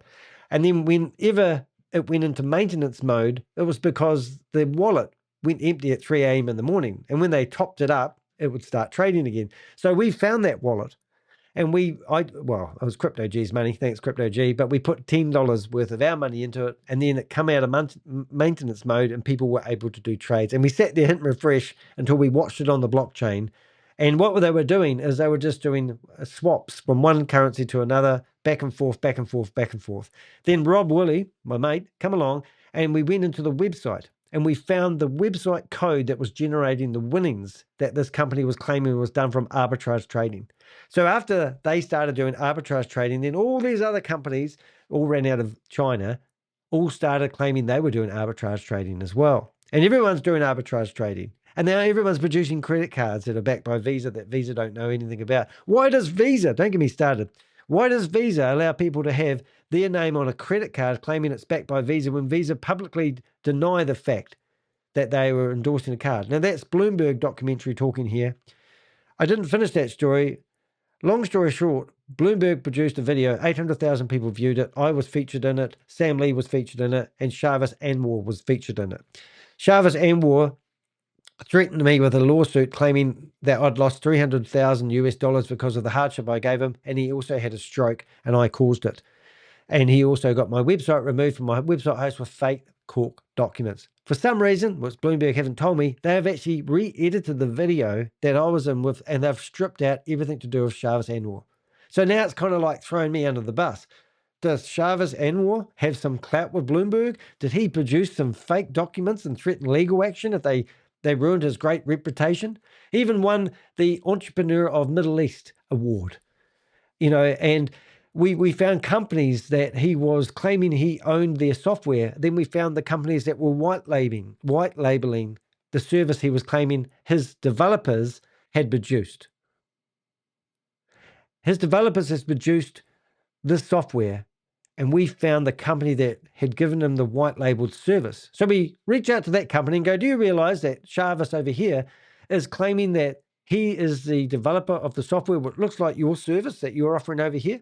They come back, they wrote back to me, oh my God, we want to know more about this. Next minute, the same company called Zip Chain were holding an event in Dubai. And guess who the number one sponsor was? Liquid, what do they call it? Liquid Pay Finance. So this is a company that claims their credit card is backed by Visa. They even have an app in the Apple App Store, but not under Liquid Pay, under Miranda Limited. They've set up a whole company. So we set up a website called liquidpay.com. And in here, we expose the guy. We expose Chavez. This video, I've had 8 copyright strikes in the last 5 weeks. I've only got 1 left at the moment. He's claiming that this video shouldn't be on the internet. 4 times it's been removed. 4 times my video has been removed. In here, it exposes the whole company from A to Z. This here has got Grace Zumba in it, a federal judge promoting his Ponzi scheme and scam. Bloomberg did a documentary about him, and they removed him from the documentary and reposted the documentary about 2 weeks ago. This is the battle that we have. I am the soldier.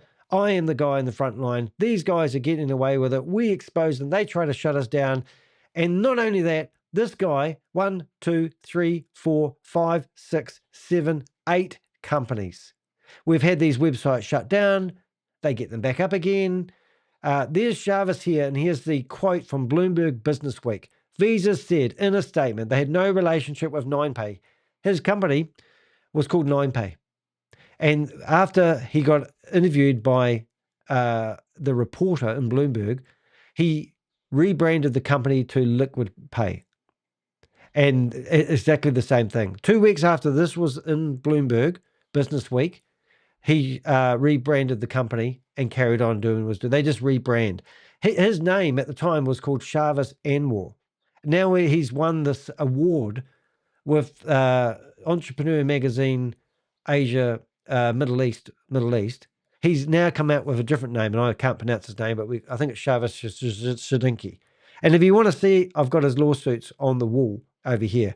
So why is this guy allowed to continue? Why are Americans allowed to promote this Ponzi scheme and scam? This isn't new. We've tracked the wallet addresses that come from Hyperverse way back, Hcash. And we've tracked that the company that was coming, remember I talked about originally about they had a building where they were producing WeWe Global, Blockchain Era, XPro, is it Homify? Are they in there as well? I don't know. But anyway, a lot of these scams come out of here. This is the same company. So $1.9 billion scam, same company, still going today, just rebranded a few times. They kicked Sam Lee out of it. I was in ABC News in Australia. I got a clip. I was in a documentary. I have to show you because it's actually, I might be able to, I should be not naughty, but I was in a documentary with ABC, is it News? I think it's ABC News or News Australia, one of these two. Yes, this here. So this is all about Sam Lee. And when you get to these guys here, they're trying to recover money. This is amazing. This guy here is Alan, his name is. This guy, this is how stupid some of the government departments are. This guy here is worth $14 million. He's an Australian guy. He had his passport taken off him because he was a flight risk. 2 days before he was formally charged, some idiot decided to give him his passport back. So when they charged him, he was already gone. And he was heavily involved in hyperverse. So it's just, and anyway, while I was showing you this, there was a video in here. This video here was actually given to, is it ABC News by me. How do I do that? How do I do that with this? So this video is breathtaking if you've been following it like I have. But in this video, I know exact words that's going to come out of his mouth. He said, I can keep producing scam after scam, or we can start doing legitimate business. And you know what? Business first, charity second. Business first, charity second. I need to be a good businessman, make the money that I make, and then, of course, give back to the community. Why do I have people around me? That's because even when everything goes wrong, things still go right for me. Because it's always someone else's fault. Let's be clear. From a legal standpoint, it's always someone else's fault. That's a guy who lost $100,000 who still loves crypto. But this video that you saw there was I filmed it. I managed to get into a leaders meeting. There's 130 people in there. I'd never seen the people in there before. I believe it was all cartels, people that produced these scams in the video. And there was Sam Lee doing his last ditched effort to stay in as the leader of this community that fronts the real world. And now Shavas Anwar, it takes over this organization and it continues. But if you didn't know anything, you would think that this organization was new. And people who I go out to and go, oh, look, Shavas is really behind this, blah, blah, blah. They go, oh, no, you can't take it all the way back to Sam Lee. And I go, all the crypto wallets go all the way back to Sam Lee. And before, I've said to people in the past, with Hyperverse, it started with an organization called Hypertech Group. And Hypertech Group, I've got their corporate structure on a PDF, and I can tell you it went from Hypertech Group to Hyper Capital to Hyper Fund, Hyperverse, Hyper Nation, Hyper Cosmos, Diversal, Hyper Capital. I don't know if I said that, but they rebrand themselves all the time. But same organization, and now it's got right down to the end, and it's called Affiliate Marketing 3.0 LLC, based out of Wyoming. And it's Sam Lee, is a Australian-born Chinese citizen, working with Ryan Zhu, who's disappeared. And then you've got Alan Joel. Is it Alan Joel? It just goes on and on and on. So it's just so hard and frustrating. So I don't know if I've said this paragraph. We might have to carry it on. Let's carry on. Independent investigators, journalists, and docent researchers have been tracing scams, identifying networks, and warning the public long before governments paid attention. My own database documents thousands of leads, wallet addresses, and scam domains across multiple countries. Yeah, we do. So we have the intel. We're willing to share it. We know the people who are involved. We know where the scams are even produced out of the time. They're not always coming out of Myanmar, and they're not always coming out of Thailand, and they're not always coming out of Cambodia. But yes, there's lots of smoking guns there. But a lot of the stuff that we're doing is coming out of your own countries. I've had the police knock on my door once and deliver a trespass notice from a lady who used to be an ex-police officer. And I said, what are you doing? And they said, oh, she's worried that you know her home address. I know where this lady lives. And I said to anyone, if you want your money back, I'll give you her address and you go around and get it. She heard me on the thing. So she's freaking out going, but she's a scammer promoting the same scam that Shavas is promoting. She's in the New Zealand community. So the FMA, our financial regulator, puts out a warning. They ignore it. They carry on doing the same old thing. This lady is an ex-police officer. We believe she was working in the call centres. Please don't deliver They don't deliver trespass notices in New Zealand. You can get them couriered. I'd never been on the lady's property. I'd never actually doxed her and put her phone number on the line. I've never told anyone her address. I just told people I knew where she lives. The same lady was pitching her investment scam to some 80-year-old people I know, trying to get them to invest in her scam so she could get the commission. There's no justice, guys. And then the police deliver a trespass notice from a lady that I've never been on her property. And I said, why don't you investigate the lady who got this? We don't want to get into it. We know about you. We know what you do, they said. I said, really? Well, you should start investigating the people that are wasting the police times. I literally ripped up the piece of paper, threw it in the air and said, get off my property and go do some good old-fashioned police work. If the strike force truly intends to build a public-private partnership, it can't stop at big tech. It must also involve those of us who've already mapped the landscape. I'm more than ready to share my data if they are willing to engage. So you think about this. Have you ever seen those big blocks of, is it granite or marble? And they put a wee crack along the side and they get a wedge and they tap it in and it splits the concrete? That's what we are. We're the wedges that split these companies open.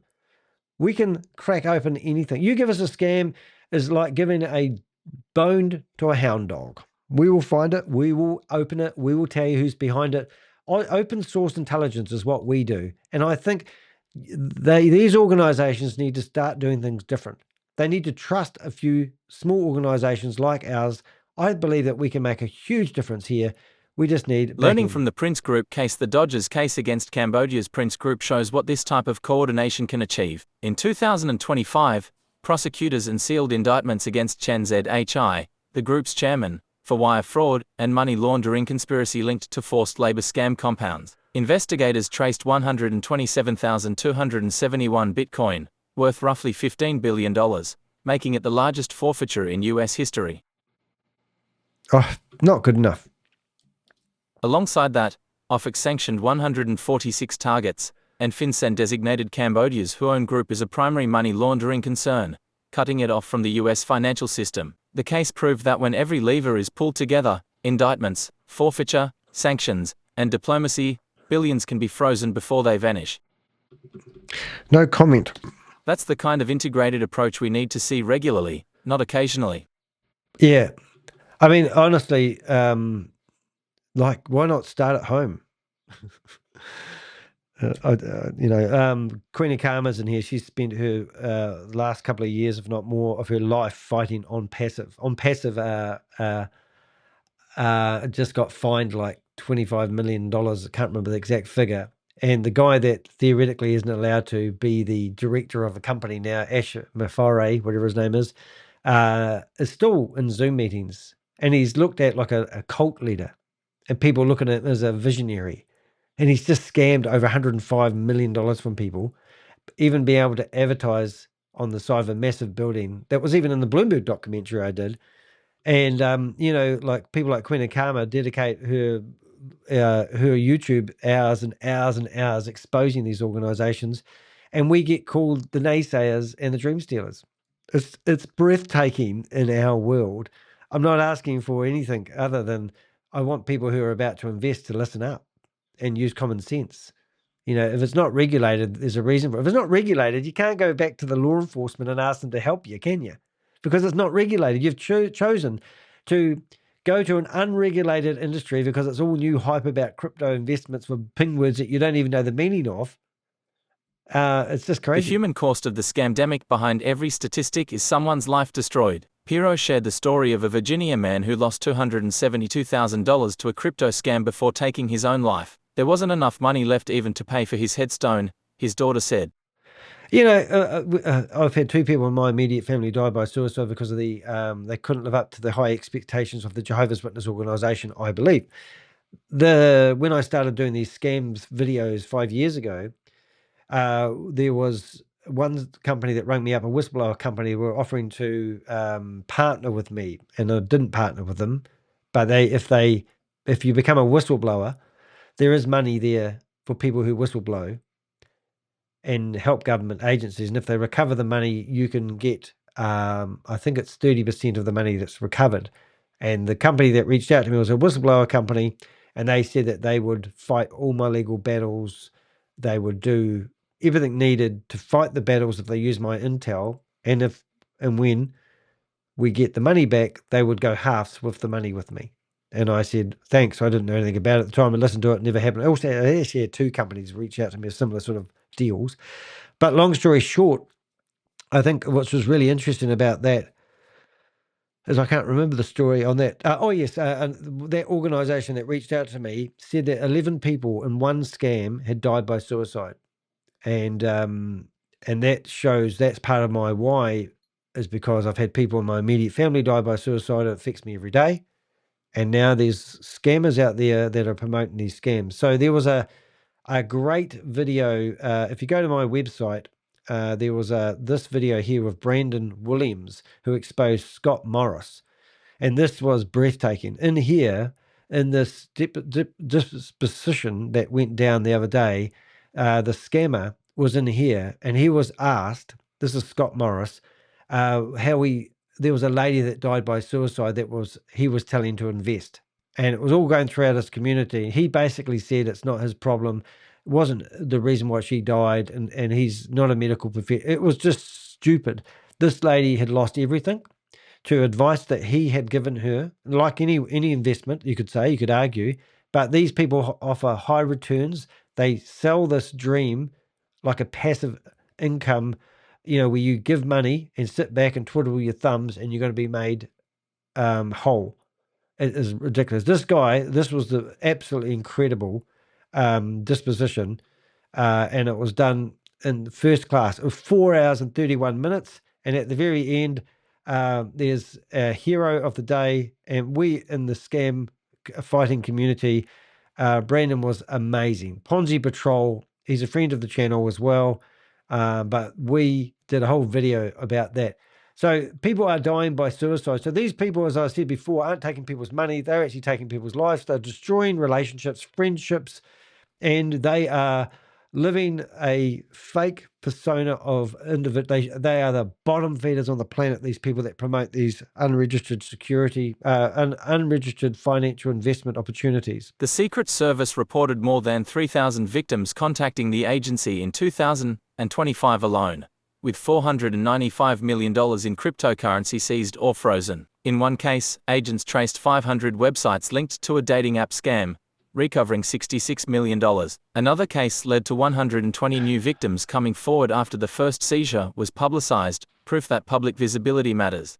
One scam in New Zealand, 300 or 400 domain names were registered for one scam, and it's called CR Global. And I've got 8 New Zealanders that were promoting it.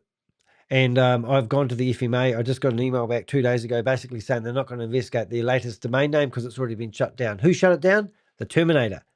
And it was, I forgot what it was called, the new domain name. But these people have now reported my videos for privacy. These people are claiming that I've breached their privacy because I've rung them up and talked to them with their voice and said to them, how are you promoting CR Global? And they go, yes, I am. One guy who used to work for a government department here in New Zealand, I exposed him. I contacted the government department. I contacted everybody I knew that was associated with him and said, this guy is promoting a scam that's been flagged by the FMA. And they've had over 300 or 400 websites removed. And now he's promoting the latest version of it. Why the hell is this guy allowed to even exist on the planet? And who's going to stop him? Have you lost money to him? No, I haven't, but I speak for other people. If you get one of those victims who's brave enough to go here, we would listen to them and we'll start the paperwork. And I'm going, F off. It's just ridiculous. Cautious. Okay, so I might be knocking this new government agency. Do I feel like they have the power or the resources to actually go after these scammers like themselves? What you actually need is 20 people like me. I'll put my hand up. I don't want to work for the organization. I want to be an independent contractor.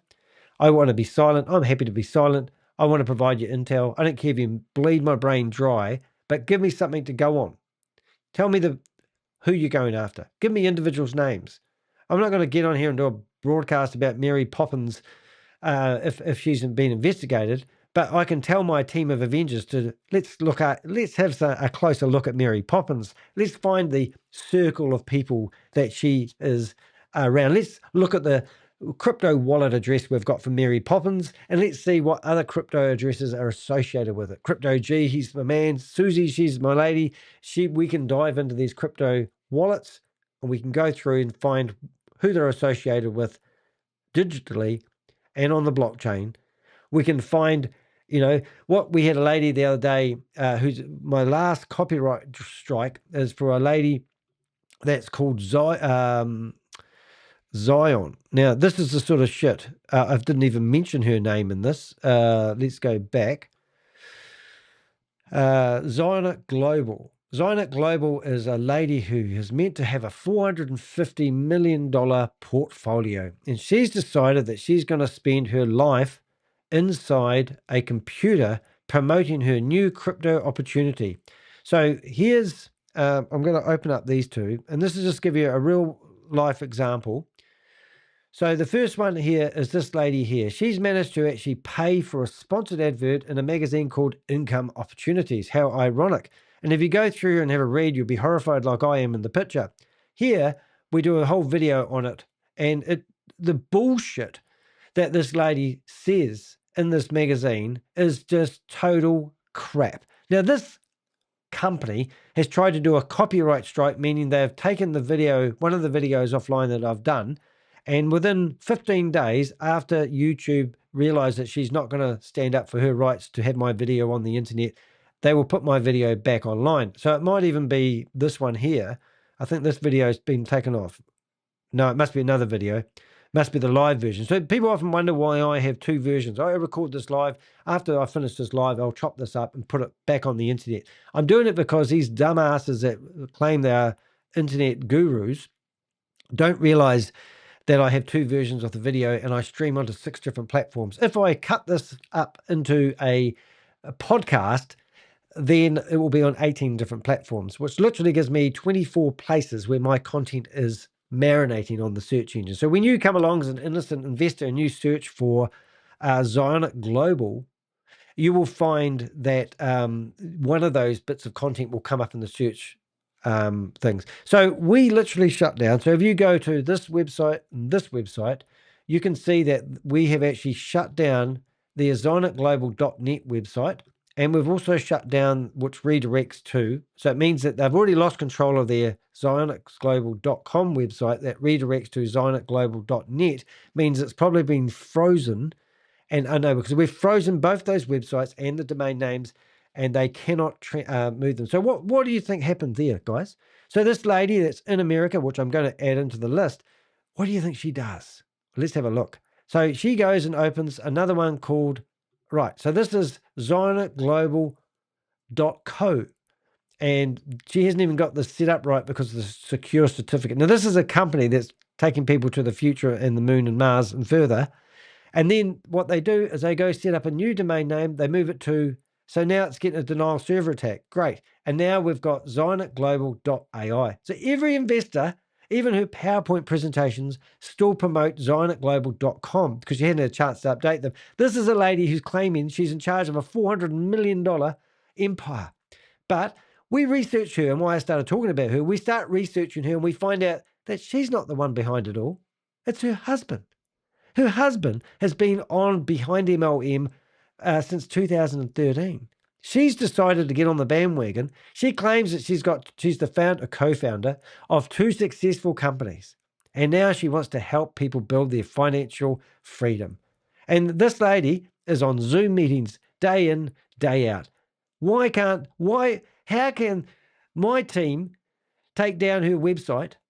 Why can she report my video to YouTube and I have to wait 15 days to either appear in a federal court and defend my right to have my video, my opinion, my journalistic flair on it, just a video like this?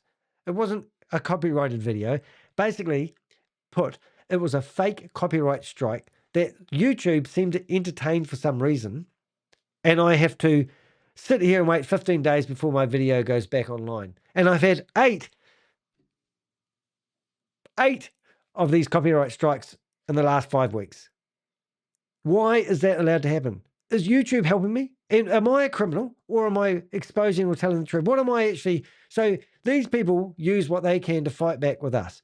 It's just ridiculous. So I'm hoping that these organizations will have and give me more clout. I'm hoping that somebody from YouTube will say, look, Dan, we see what you're doing. We are sorry for taking your content offline. We're sorry for restricting your content to certain countries because of the scammer complaint. We need to have some balls. We need the scammer to actually realize that he can't complain to YouTube about my videos and my privacy. And YouTube need to have balls and go, oh, do we take the advertising dollars, or do we risk that we might find ourselves in court with some person from another country trying to say that Danny is reporting lies? Why the hell would I be reporting lies about scams? What's my motive? I'm going to be a famous YouTuber one day. I can't wait.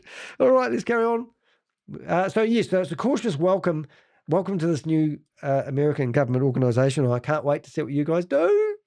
So, am I hopeful about the scam center strike force? Yes, cautiously. Any coordinated effort to disrupt scam networks is worth supporting, but I've been doing this too long to take government promises at face value.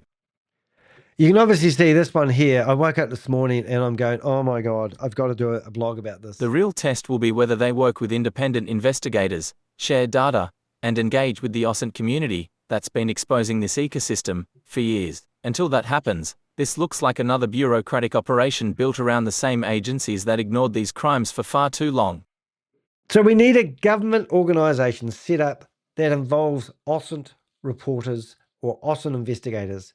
That's what really needs to happen. We need some leeway. I understand that I'm not going to be sitting at the head of the board meeting with a government investigation. I get that. But why not set up a separate organization which listens to what we're saying, and we will give you amazing intel that you can act on by doing a simple bit of research and verify it's true and accurate, and then get it from us and then go do your own investigation. Let's just say we are the turbo that drives scams.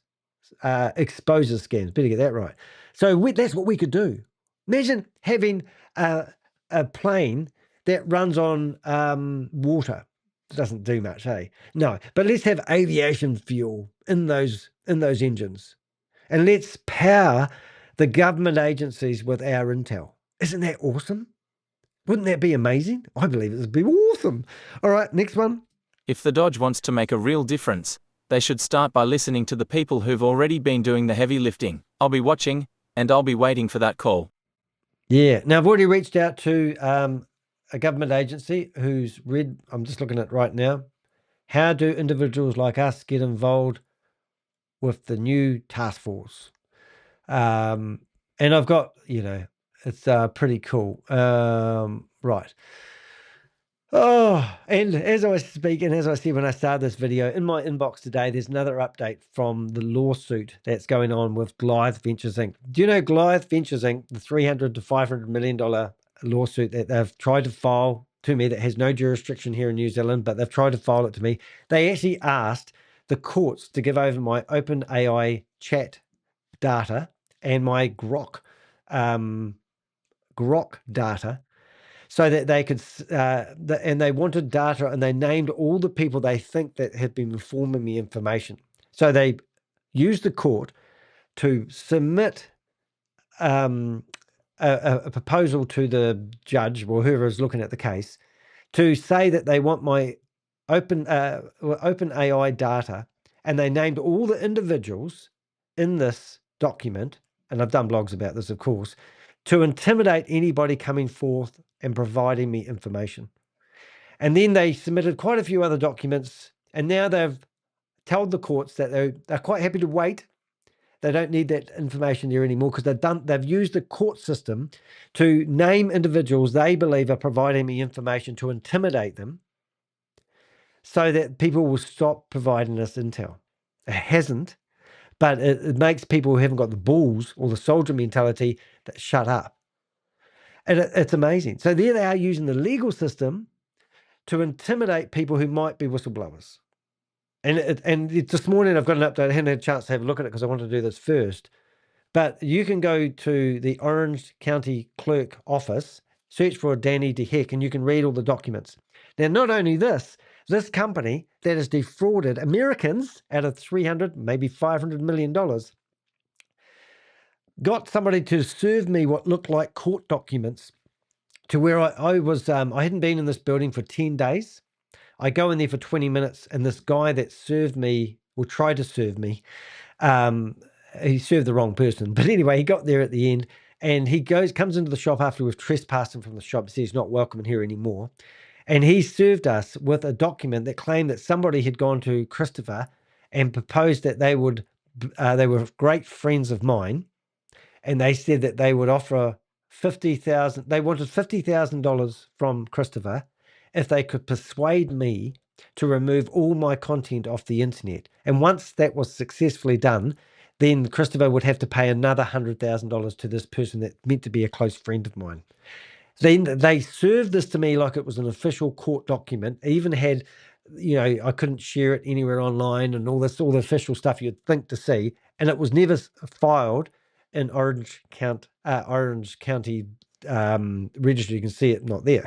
So I've put it on my website. They were offering me $150,000 to shut up. This is the criminals. This is how they operate. And this is them doing it in America to a New Zealander who's exposing them. We have crushed that company. And as I said the other day, now it's a race to the finish line. I am well ahead to the finish line. Christopher Diago, whatever his name is trying to catch up with me. And behind him, there's 6 different government agencies coming after him, asking him questions, and all his associates. And we've got we've actually got 130 people on our person of interest list. And we've got a database which we share with government agencies. I hope that they're not just looking at my data and not connecting with me. But if you wonder how we investigate this stuff, we don't do anything illegal. On the bottom of all my blogs, you'll see how this investigation was conducted. And it's open source intelligence. Now, someone clever, one of my Avengers, said to me, "You're an Austin reporter." Austin.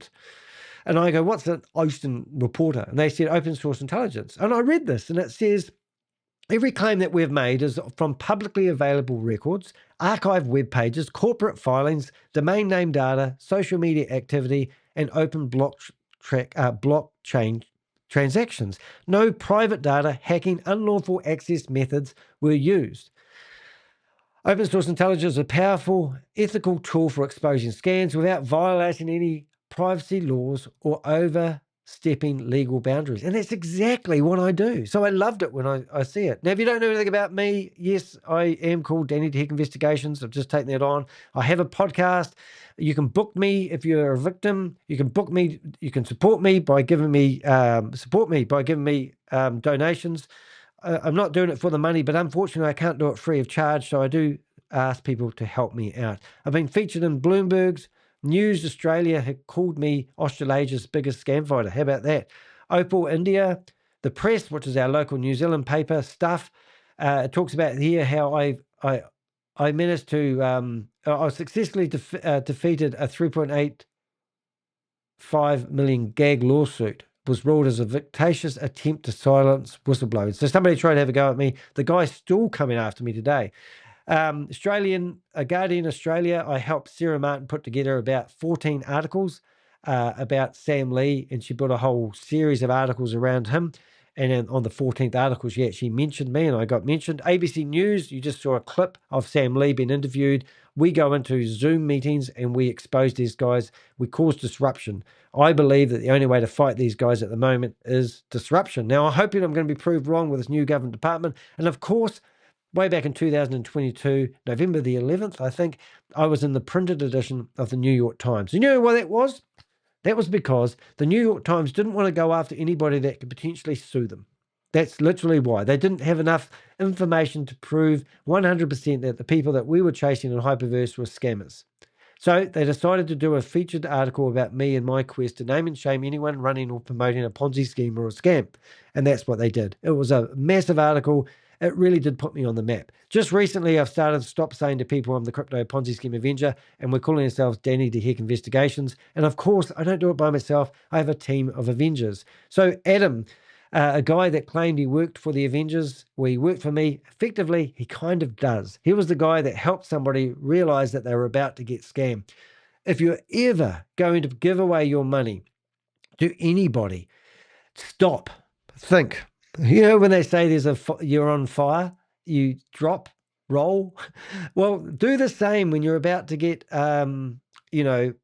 exposed by somebody who says, if you listen to something that sounds too good to be true and they get your interest, then that's how they get the hook. And if you ever go fishing, you can go out with a net and you can scoop up the whole ocean, or you can put hooks and you can put different types of bait on the hooks to attract different people. Net fishing doesn't work so well these days. We're all used to the Nigerian scams and the princess that wants to give us $1 million and he just needs us to spend $100 to open up our bank account. We're used to that big type of fishing stuff. But now these scammers are getting better. They are using different types of bait to lure us in. Now, lure is a great word because that's a flicker that attracts your eye and it's too good to be true. Don't get lured into giving away your money. Make sure you have two-factor authentication on all your devices. Download a password tool to store your password. I'm an Apple user and I use passwords, which is built into a Mac. If you haven't got your head around how a password works, we use it for everything. Even I don't know my password when I enter it into things. I have 2 layers of passwords on my website so that people can't hack it very easily.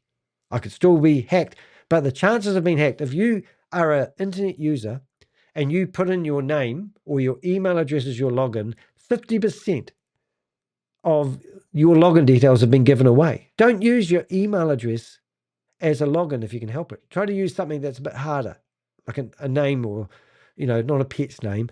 And then your password, if you can type in your password and remember it because it's easy, wake up. You should not know how to type in your password. I can look over the shoulder of any of my mates that's in my industry, look at their password and not remember it because it's got uppercases, lowercases, special characters, whatever. You need to use a password tool. The password tool, you can have a more basic password to open that tool. It's a firewall between you and the scammers out there.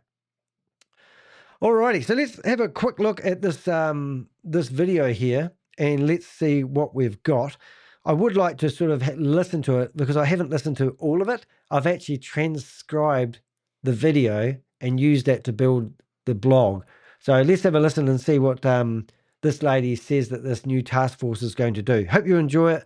This is what I woke up to this morning and I want to share it with you. Jeanine Pirro, the U.S. Attorney in Washington. We're here today to target a growing epidemic, and that is crypto investment fraud scams perpetrated by organized Chinese crime syndicates that successfully target Americans and victimize them. In 2024 alone, Americans were scammed out of more than $9 billion as a result of this cryptocurrency fraud. Experts estimate, because of underreporting, that it is as much as 15 times more than the $9 billion. It starts by weaponizing the very devices that you and I hold and use every day to do our banking, to enrich our lives, to communicate with our friends and our loved ones. And sometimes people communicate with us whom we don't look forward to speaking to. But they meet on social media platforms like Facebook, and they text their victims seemingly by mistake. They prey on older Americans because of their loneliness. They first gain their trust. Oh, they picked up on that. It's so cool. They prey on Americans because of their loneliness. And that's why so many people actually die by suicide. Not only are they lonely, they lose all their money, and that's what happens. But I'm so glad they picked up on the loneliness because I think loneliness is a killer. And that is amazing that they picked up on that. And then they move the conversation to WhatsApp or other encrypted communications. And they shuttle their victims from legitimate crypto platforms to fake platforms that they themselves create and control. What I have here is a classic example of the kinds of contacts that people can get in a text message. So it would say, for example, "Hi, Patricia, I didn't see you at the gym today." And the person with the phone says, "I'm not Patricia, it's the wrong number." And the scammer says, "So sorry, I hope I didn't disturb you." Ugh. And Patricia, or the wannabe Patricia, says, "No worries at all." And the scammer says, "You seem like a really nice person. What's your name?" She identifies herself as Sandy, goes back and asks him what his name is. And then it begins. Now, since President Trump has sought to make the U.S. a leading haven, I think it's interesting that they've used it as an example, but maybe they need to use it as an example to keep it really basic so it keeps it real for people. But we've all had those messages worldwide. Well, I'm in New Zealand, I presume on the bottom of the world. But it is interesting they actually mention that as an example. But I do feel like it's 2 years old. for cryptocurrency, it's important for Americans to understand the safe use of the commodity. There are no tricks that can be a part of cryptocurrency. As part of the president's goals, we strive to expose these fraudulent contacts and pitfalls so that Americans end up being secure in their investments. Now, the consequence of these scams are devastating.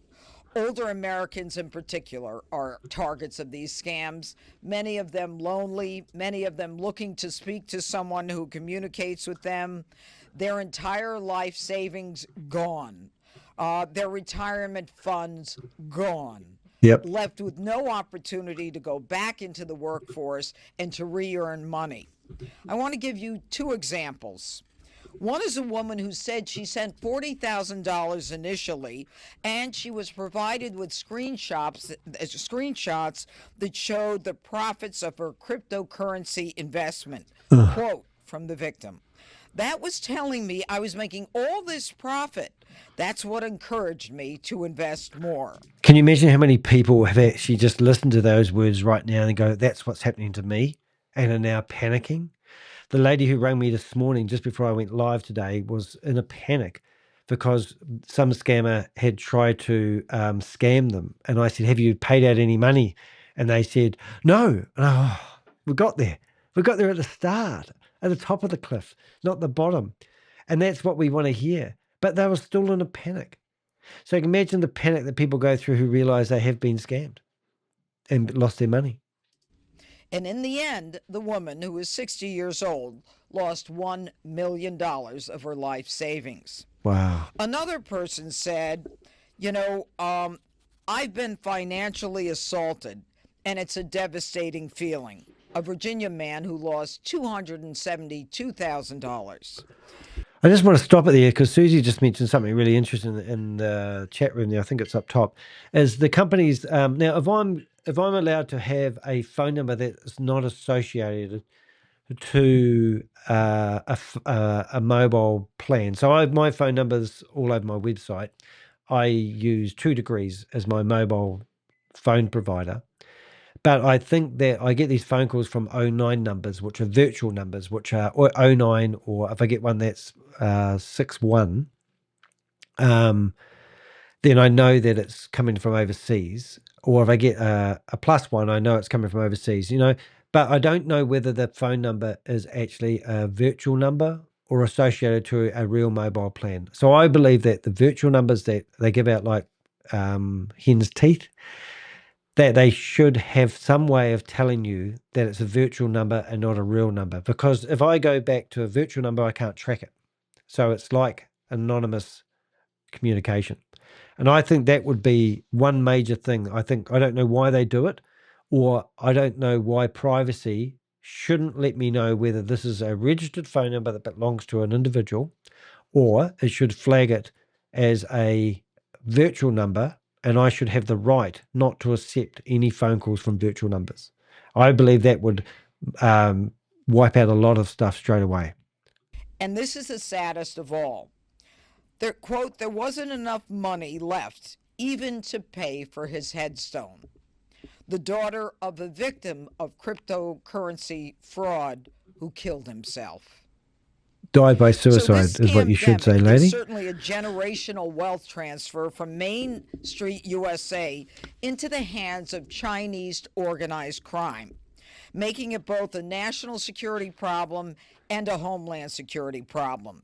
And with the partners behind us, my office will not stand by as these Chinese organized crimes enterprises empty out the bank accounts of hardworking Americans, many, of course, left without the ability to go back into the workforce.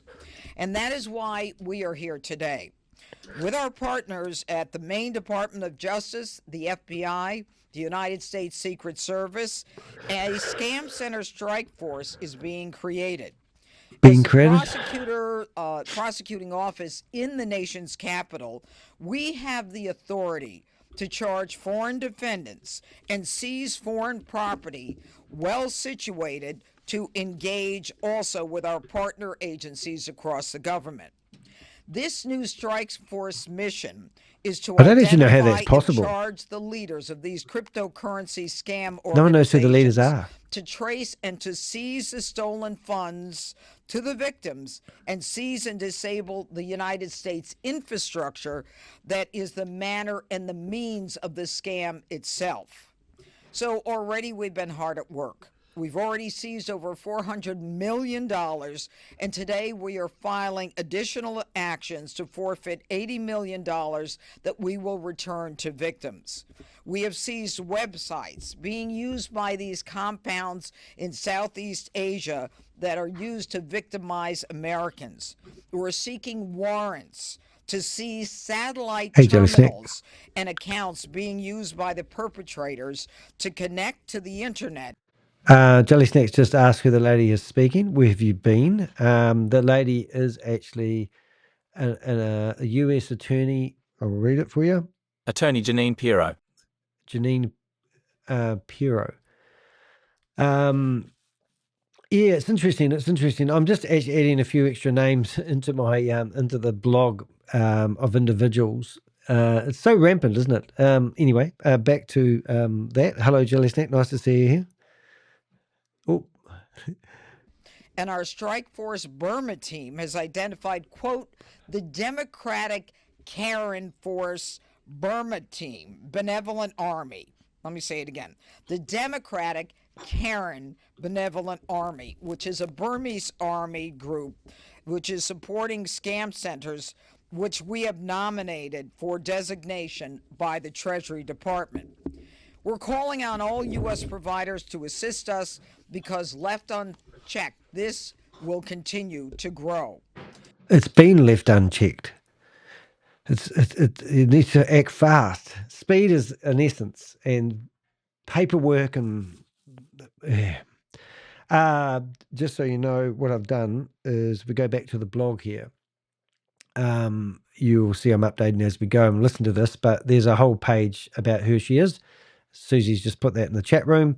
And we have a quick read about who this lady is and what authority she actually has. She's the president by the sound of it. Jeanine Pirro. Jeanine Pirro is the United States Attorney for the District of Columbia. Judge Pirro was Senate confirmed in August 2025, having previously served as interim U.S. Attorney beginning in May 2025. Judge Pirro has more than 3 decades of experience in law enforcement. She served as an Assistant District Attorney for Westchester County, NY, before becoming the first female judge elected to the Westchester County Court. Ms. Pirro was the first woman elected to serve as Westchester County District Attorney for 3 consecutive terms, and was the first female president of the New York State District Attorneys Association. Judge Pirro has the distinction of starting the first domestic violence unit in a prosecutor's office in the nation, followed by several other victim-focused programs. She is the author of 8 books including New York Times bestsellers, Dates of Service, 2025 present. Oh, she's been in the New York Times as well, just like Danny. And it will grow on the networks that we talked about, resulting in U.S. believers, U.S. users believing they can no longer trust these platforms as safe. We want to work with United States partners in a public-private partnership to ensure that these corrupt scammers will immediately be cut off, thus preventing the United States infrastructure from being used as a means to perpetrate fraud against Americans. My final message on this issue is as follows. The Department of Justice will not stand by while Chinese organized crime victimizes Americans and bleeds dry the hard-earned investments of American citizens. Well, they have done, though, The haven't Scam they? Center Strike Force brings together a cadre of resources across agency.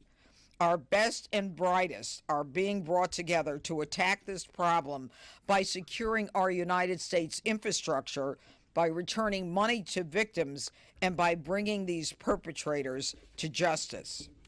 Now, I'd like to call upon two of the people behind me right now, Gregory Heeb from the FBI Criminal Division, Deputy Assistant Director. All righty, next. Good morning, everyone. I'm Gregory Heeb with the FBI's Criminal Investigative Division.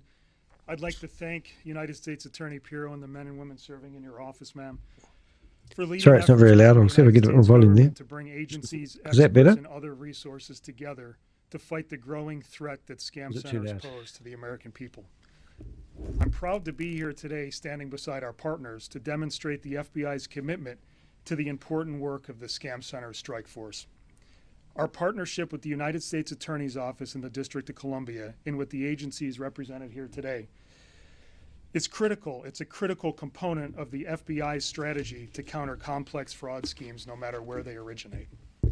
Hey, talking. The FBI has dedicated resources from headquarters here in Washington, D.C., from the Washington field office, and from field offices around the country, including New York, New Haven, Boston, San Diego, Philadelphia, Chicago, and Nashville, to advance the work of this Scam Center Strike Force.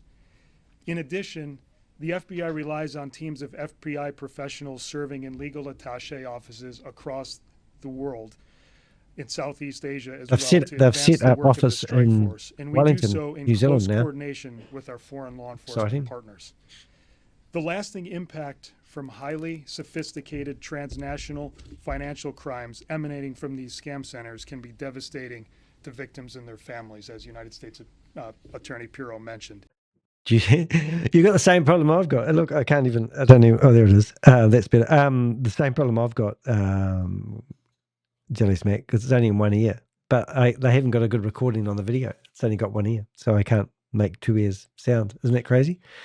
I don't think there's any sound settings. But yeah, so if you think it's in one ear, it's only in one ear. But when I talk, I'm in two ears. So hello, right ear, left ear only, right? Yep, see, right, left ear, right. That makes sense. But anyway, let's carry on. There are countless stories of Americans who have worked their whole lives only to fall victim to one of Is these it loud enough schemes now? and lose everything. Everyone is a target, and anyone can fall victim. These fraud schemes are on the rise. The FBI's Internet Crimes Complaint Center reported losses exceeding $6.5 billion in 2024, and that's just from crypto investment fraud. You know, he just said that crypto's on the rise. It's a scamdemic. It's like saying COVID hasn't got around the world. Remember when COVID was coming out? It was like Wuhan, they've got this disease, and then all of a sudden it crept its way into America and then around the whole world. They have said themselves in this video, it's a scamdemic. I've been saying it for 5 years. Ever since COVID happened, I've been saying it's a scamdemic. But it's not on the rise. There's a scamdemic happening. Schemes alone. That's a 43% increase in losses from the year before. This year, reported losses are on track to increase, once again surpassing those numbers in 2024. Keep in mind, as the judge mentioned, this number only captures losses that are actually reported to law enforcement. Actual losses are much, much higher. The FBI is committed to working alongside our partners to protect the American people and to pursue the criminal networks operating these scams. It is our job, together with our partners here today, to stop these criminals, and we are going to do just that. Thank you very much. Oh, I love that claim. Excellent. And I'd I've like just to added turn it Larry over to Lane my colleagues and into our assistants. name of people, because he's a real famous one. Larry Lane, we're coming for you. Good morning. I'm Keo Dolan, the Assistant Director for the U.S. Secret Service's Office of Field Operations. I'm pleased to join my colleagues today from the U.S. Attorney's Office, Department of Justice, the FBI, and the U.S. Treasury and State Departments. Since 2019, the Secret Service has seen a major uptick in cryptocurrency investment scams. The organizations behind these scams leverage an ecosystem of criminality, often weaving an intricate web of illicit activities together. So just to reiterate, guys, the sound that we've got is poor, and I've tried finding it on other platforms, but whoever recorded this didn't use stereo. So if you're listening to her speak in one ear, don't go readjust your audio. It's just, obviously I'm in two ears now. I couldn't get a better recording than this, but don't let that deter the message, deter you from the message. To perpetrate their schemes. These schemes include human trafficking, victim engineering, and money laundering, among other crimes. The U.S. Secret Service, along with our partners, have worked diligently to investigate these scams and return stolen funds to victims. During the 2025 fiscal year alone, the U.S. Secret Service has responded to approximately 3,000 victims who contacted us regarding cryptocurrency investment schemes, and we seized or froze approximately $495 million in stolen cryptocurrency. These stolen funds were primarily obtained from cryptocurrency investment scams linked to scam centers located in Southeast Asia. With the newly established Scam Center Strike Force, we can do even more to assist our victims in these scams. See if you can notice the difference between images. Brings unique expertise and capabilities that, when combined in a strategic and coordinated manner, will greatly impact our ability to combat these scams and dismantle the criminal organizations behind them. The U.S. Secret Service will leverage our cryptocurrency tracing expertise, as well as our network of skilled forensic accountants, to trace stolen funds and identify impacted victims. Additionally, our overseas field offices have been working alongside law enforcement partners in the region for years to combat these crimes, and we will continue to leverage these relationships during our work on the strike force. As U.S. Attorney Pirro mentioned, we have already seen the results from strike force efforts. Included in the seizures announced today is a $66 million cryptocurrency investment scam-related seizure, which involved hundreds of victims that were targeted on a dating app. This investigation, led by the... See, this pisses me off a wee bit. When I first had something to do with the IRS, they reached out to me and they said that we're not interested in investment scams. We're interested in the romance scams, because no one held a gun to their head when they said, would you want to invest?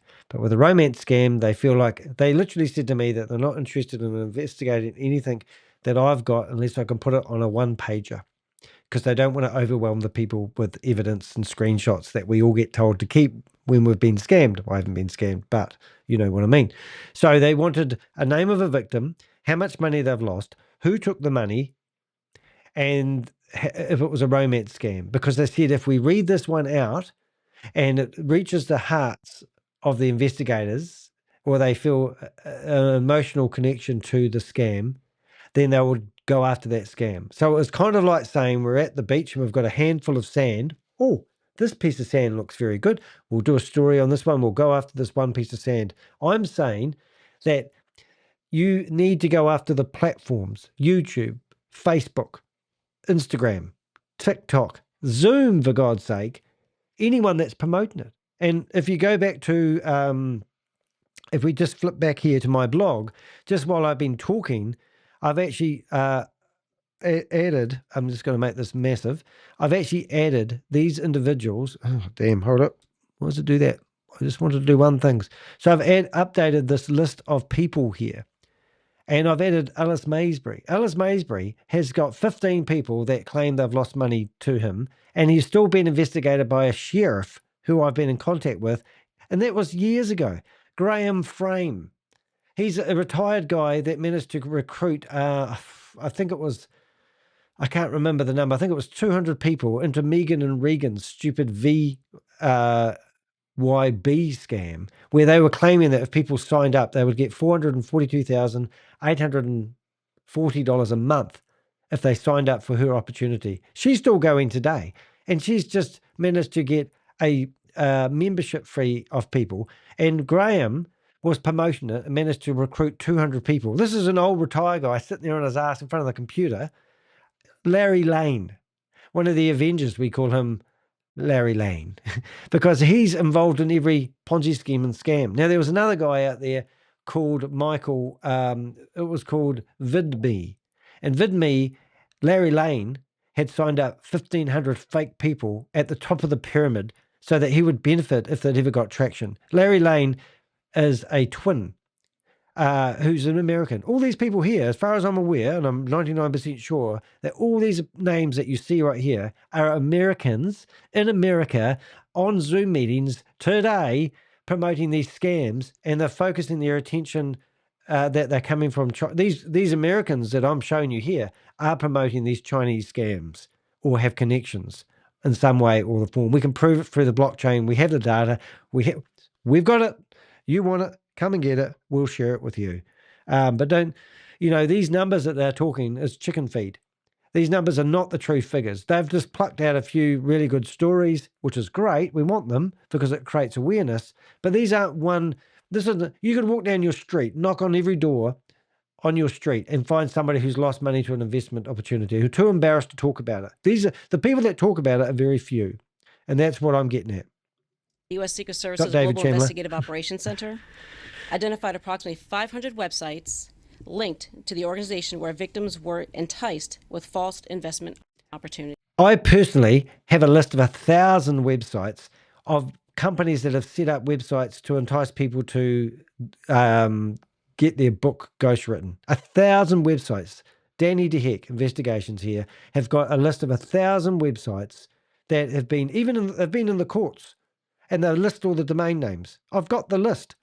So for a government organisation to come out and say numbers like 500 websites, that's chicken feed. Why don't they go after the domain name providers who are selling these domain names and making a profit and say that they need to have more criteria? I could go register a .com website address today and start selling anything.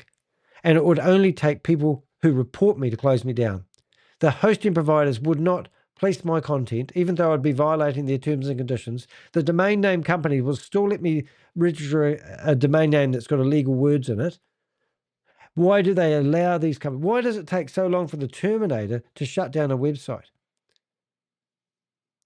The second case I'd like to highlight that was included also in today's announcement is a $1.5 million cryptocurrency scam-related seizure by our Memphis field office.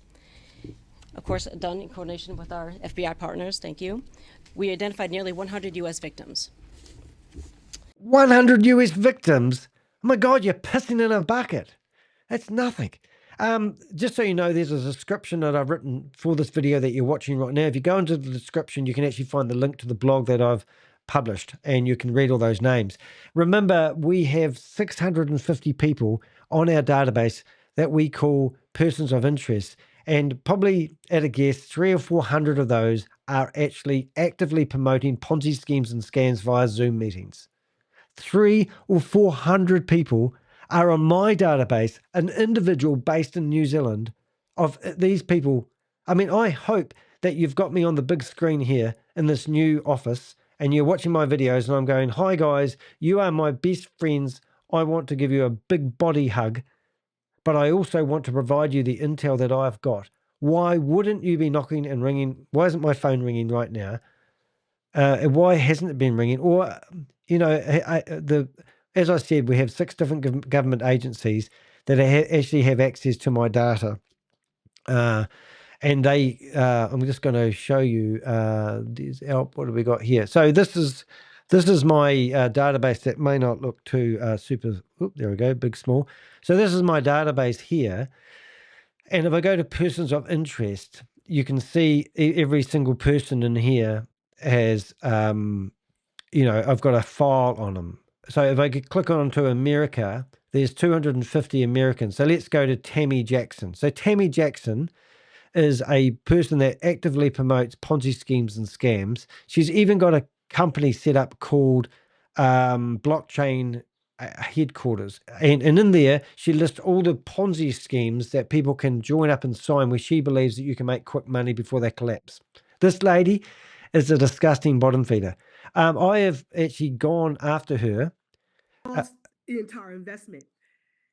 We were all, well, not all of us, but a lot of us was a part of one particular major platform. I don't even want to mention the name of it because we all know who it is, but suffice it to say that there were thousands and thousands of people that has lost money in that particular platform. So she won't name the platform because it was Hyperverse. And this lady was a big promoter on Zoom meetings every single day promoting Hyperverse. And now what is she doing? She's promoting other platforms, claiming that the new platforms aren't going to lose people's money. She's not a regular financial advisor. She's a bottom feeder living in America. I've got her home address. I know where this lady lives. You know, her name is Tammy Jackson. You know, we've even written, you know, she was involved in Hyperfund, Hyperlook, We Are All Satoshi. She was involved in Hyperverse. We've got a backstory all about this lady that you can read that isn't rocket science. And she's still on YouTube. So this is her YouTube channel, right? And now notice she's got 60 subscribers. This is an old YouTube channel, actually. But this lady's out there. So this one here is Bob Joe. I don't even know. Oh, this is somebody else. But she works with, and look at the people in the Zoom meeting. So if we're lucky, so this person here, this is Gobi. This is a guy that claims he's religious fanatic who's doing everything under the name of, oh, I won't be long. Give me 20 minutes. Okay. Yeah. So it's just a rampant thing at the moment, which is a bit of a pain. Anyway, I've got to go pretty soon, so I'll just finish this off before we get going. And after this seizure, an additional 120 victims came forward or were identified, further underscoring the importance of victim reporting. I would like to emphasize to those that are listening today that your voice matters. These cases started with victim reporting, and this fight will continue with your help. If you believe that you are a victim in any of these cases, please contact your local Secret Service field office. Why? Or email cryptofraud@usss.dhs.gov. Again, cryptofraud@usss.dhs.gov. Or you can file a complaint with the FBI's Internet Crime Complaint Center, IC3. It truly takes all of us to combat these scams. So in closing, I'd like to thank U.S. Attorney Pirro and her team for your steadfast support. I'd also like to thank our Strike Force agency partners for their continued collaboration. We certainly look forward to working together with all of you to combat this scamdemic. And finally, I certainly want to recognize the dedicated efforts of the U.S. Secret Service team, especially our cadre of skilled analytic professionals and forensic accountants. This group, led by Callie, our program manager and cryptocurrency expert, with support from our special agent colleagues, have made such an impact in combating these scams. Of course, even our foreign and domestic field offices. They continue to dedicate countless hours to combat this scamdemic. So all of you have and continue to make a difference. Thank you for caring enough to do so. And with that, I'd like to thank you for your time today and turn it back over to U.S. Attorney Pirro. Thank you. Thank you. And now, just while we're turning it over here, this is the list of people that I gave the IRS when I was in a meeting with them. And these are what I said to them, these are my top 10 time, not top 10 time wasters, top 10 individuals. Some of them are couples, but every single one of these couples have got away with it. And they have promoted Hyperverse,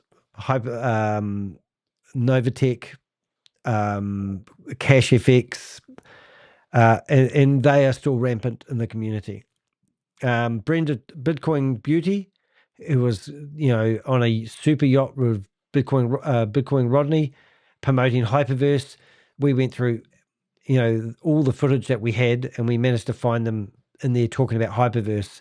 And then we realized that whole cruise ship was a $60 million cruise ship they rented to run an event. And these are my top 10 most wanted in the US, that nothing has ever happened. No one has ever been questioned. I have archives of videos of these people in here promoting investment opportunities for American. How much more evidence do you actually need? $1.9 billion lost to Hyperverse alone, so they say. I actually call it a $4 billion scam. And now we're going to start fighting these criminals, which is great. Key to our success is the collaboration with the agency partners. And I'd like to turn the podium over now to the Treasury Department's Office of Foreign Assets Control, OFAC Director Bradley T. Smith from the Treasury Department. Good morning, and thank you, Judge Pirro. We at Treasury are thrilled to be here today and to support the exciting strike force that was announced this morning. As part of that whole-of-government effort, working with our colleagues at the Department of Justice as well as the Secret Service, we are pleased today to announce that we are sanctioning the entity identified by Judge Pirro earlier today, the Democratic Karen Benevolent Army, or DKBA, and 4 of its leaders for supporting cyber scam centers in Burma that target Americans using fraudulent investment schemes. Too late. The DKBA is a violent group that provides, quote unquote, security at the Tai Chang compound in Burma.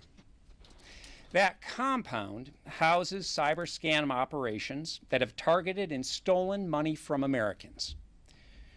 Perhaps even worse, the DKBA actively participates in violence against the human trafficking victims trapped in the compound and forced to work in its scam centers against their will. As part of our broader effort to disrupt this network, we are also sanctioning today 2 companies and a Thai national who are linked to Chinese organized crime and have worked with DKBA and other armed groups to develop scam centers.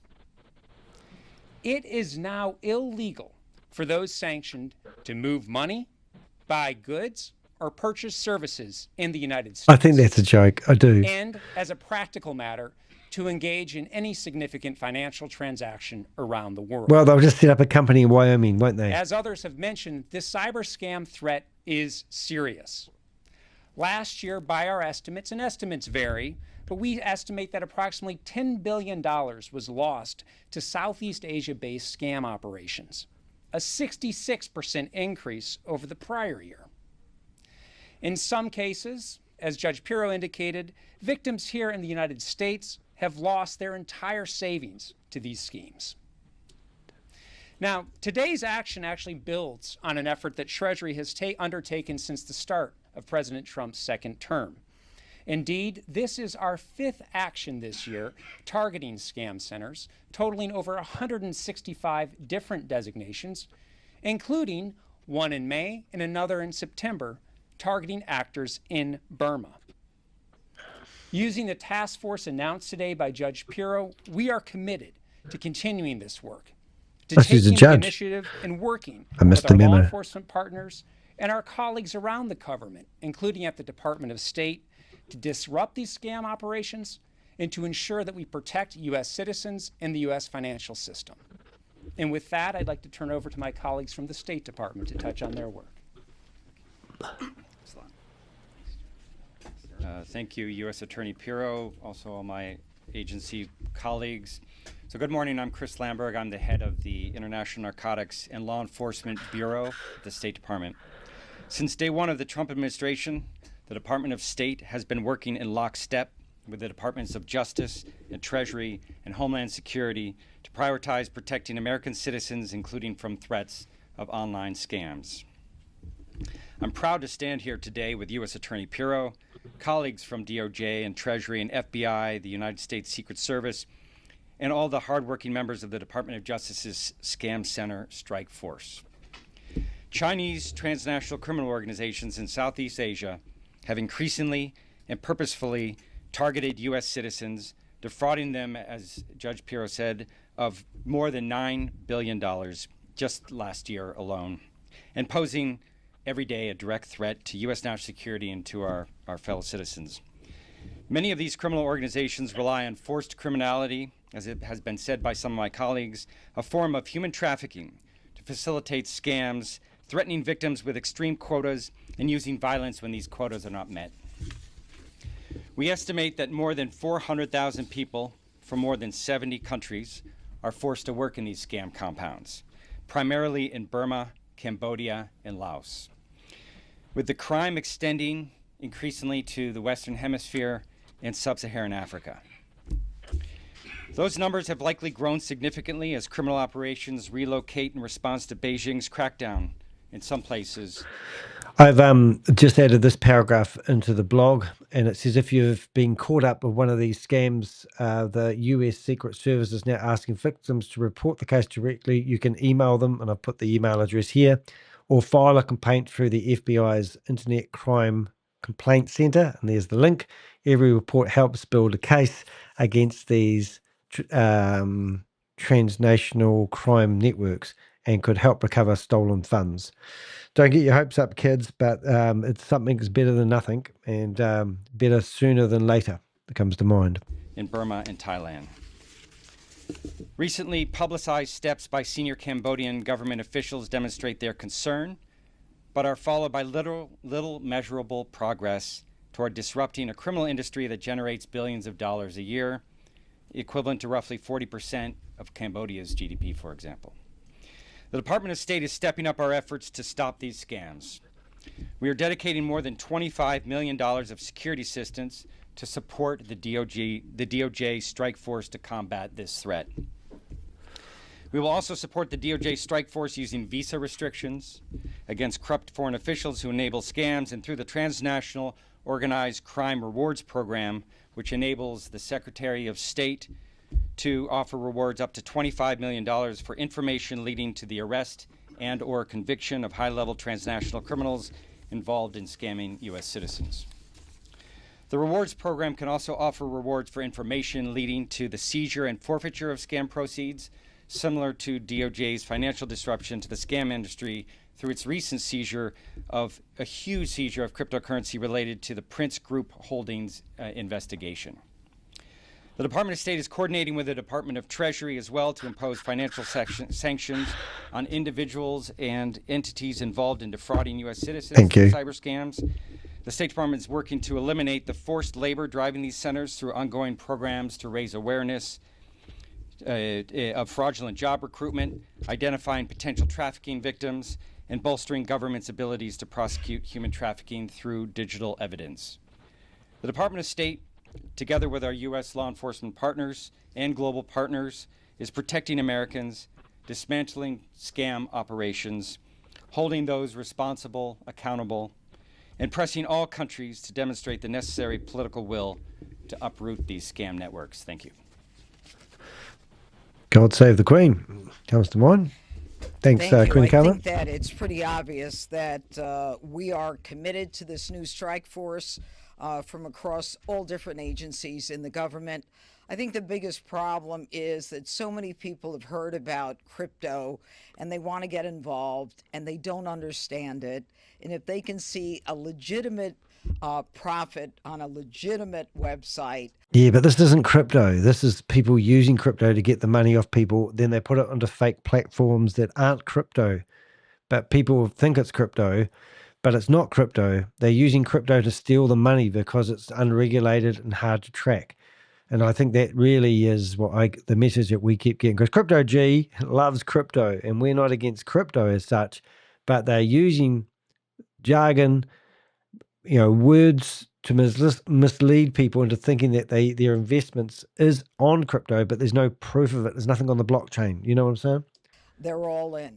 And that's what we're trying to prevent, especially when we've got these scam centers in Southeast Asia, and they are part of even bigger operations that are intended to target the United States to move money from Main Street USA to other countries. And that's why we're all here today. And I'm very proud of this operation. Yeah, that sounds good. And I want to recognize one person here on my Danny left, Dick? and you're right, Karen Siebert, who is with my office and is one of the people who is at the center of the brains of this operation. So I want to recognize Karen for the work that she's done.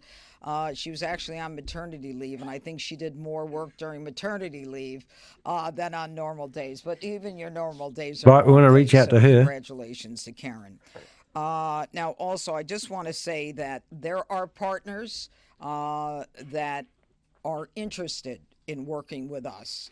When I talked about Facebook and some of the other social media platforms, there are people who are reaching out to us saying, we want to be a part of this public-private partnership.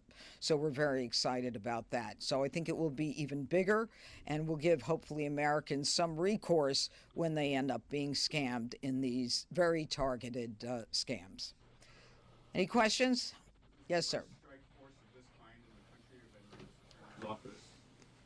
Is it? I'm pretty sure. Yeah, to our knowledge, we think it is. And I think the benefit here, as I've already indicated, is because of the jurisdiction that I have here, we have here in Washington, we have jurisdiction over these cases from foreign countries. It is a first. Sorry, can't hear it.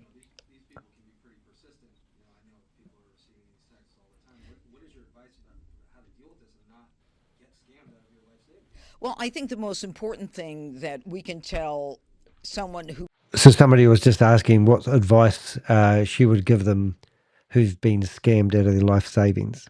becomes victimized by this is, don't be disappointed in yourself. Don't be upset with yourself that you fell to this kind of scam, because these people are experts. In some cases, their livelihood depends upon how much money they bring in to the scam center. So I think that's the most important thing. But the second most important it is an important thing to realize that the person that's scamming you is actually being held under duress. And they have been tasered. As I said, I've got 200 videos that have been provided to the United Nations of people being tortured, buried alive, tasered, beaten up, bruises all over their body, literally the worst heinous acts that can happen. I've got the videos. And that's the real sad thing about it. So these people that are scamming you, there's always somebody behind them. And then there's probably somebody behind the human trafficking compounds. It's very real. So, and they're professionals. So they're trying their hardest to get their money so they don't get beaten up, so they save their lives. They're working under duress. It's just a horrible circle. thing is that if it sounds too good to be true, it is. Oh, boom. Come on, guys. Listen to what she just said. If it sounds too good to be true. Goliath Ventures Inc., 60% return on your investment. Just because somebody who referred you into it said that they get their money out of it doesn't mean it's true and genuine and a real business opportunity. It just means it's a Ponzi scheme. And they will talk about it. Does it sound too good to be true? Listen to those words. If you don't understand cryptocurrency at this stage of your life, chances are you're not going to understand it. Don't invest unless you're dealing with an American company, with someone who is a recognized, established company in the United States. Boom, regulated financial advisor. Why do you people not hear those words? That's what you got to do. Go to a regulated financial advisor before you sit there on the internet looking at your computer screen, make an informed decision with con people. Go and talk to somebody real. Ask a family member that's not on the internet, does this sound too good to be true? And if they say yes, walk away. See, there's a certain mystery about all this that everybody hears about people making millions in crypto. It's a fraud, and it's one of the biggest frauds that we're seeing. It was identity theft several years back. Now cryptocurrency theft is the biggest theft that we're seeing in this country. You released a statement on the record recently that Mayor Bowser is not under investigation or the target of investigation. Can you say that trip in question, nothing about it's under investigation, no one involved in it? I maintain the statement that I made. She is not under investigation, and she is not being investigated. I think we ought to just end it there. Was she ever under investigation? No, she was not. Oh, there's always some sort of politics. He's actually asking now whether an individual has been prosecuted, blah, blah, blah. And it kind of takes it off track when they do that. I could poke out 100 names in this. If I was a journalist in this here and I was asking, is Sam Lee being prosecuted? I mean, it's relevant right now. And, and obviously, this is where the conversation dies and it's just about over. You're welcome. Okay, everybody. Thank you. All right. And thank you to everyone behind me. I'm very, very excited about this. And just so you know, Meta has already indicated that they are willing to collaborate and partner with us. Oh, really? Meta. Oh my God, that's exciting. So the same company that's facilitating the scammers is going to be helping the government fight the scammers. Oh my goodness. So next year, when Mark Zuckerberg gives his announcements on how much profit he's made from metaverse, he'll have to take a big hit on the advertising dollars that he makes because he's facilitating all these people advertising. I mean, you go onto the Facebook right now or Instagram, you'll find there will be couples who are posting selfie photos of them living in exotic places in the world, generating that question, how do you maintain your lifestyle? And then they say, oh, we invest in gold. That's what I literally gave a reporter yesterday from ABC News. 40 individuals who are Australians who travel around Australia in these camper vans, and they do all these Instagram stories to generate leads so that people will ask that question. How do you maintain your lifestyle? We invest in gold, virtual gold.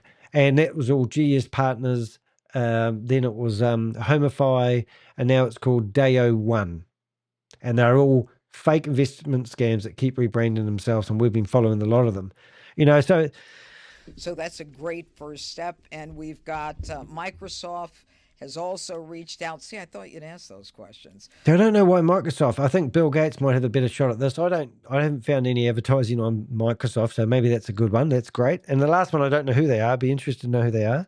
Microsoft has also reached out, and AARP has reached out. Who is AAAP? I don't know who that is. Maybe it's an American company. I should know. Sorry if I don't.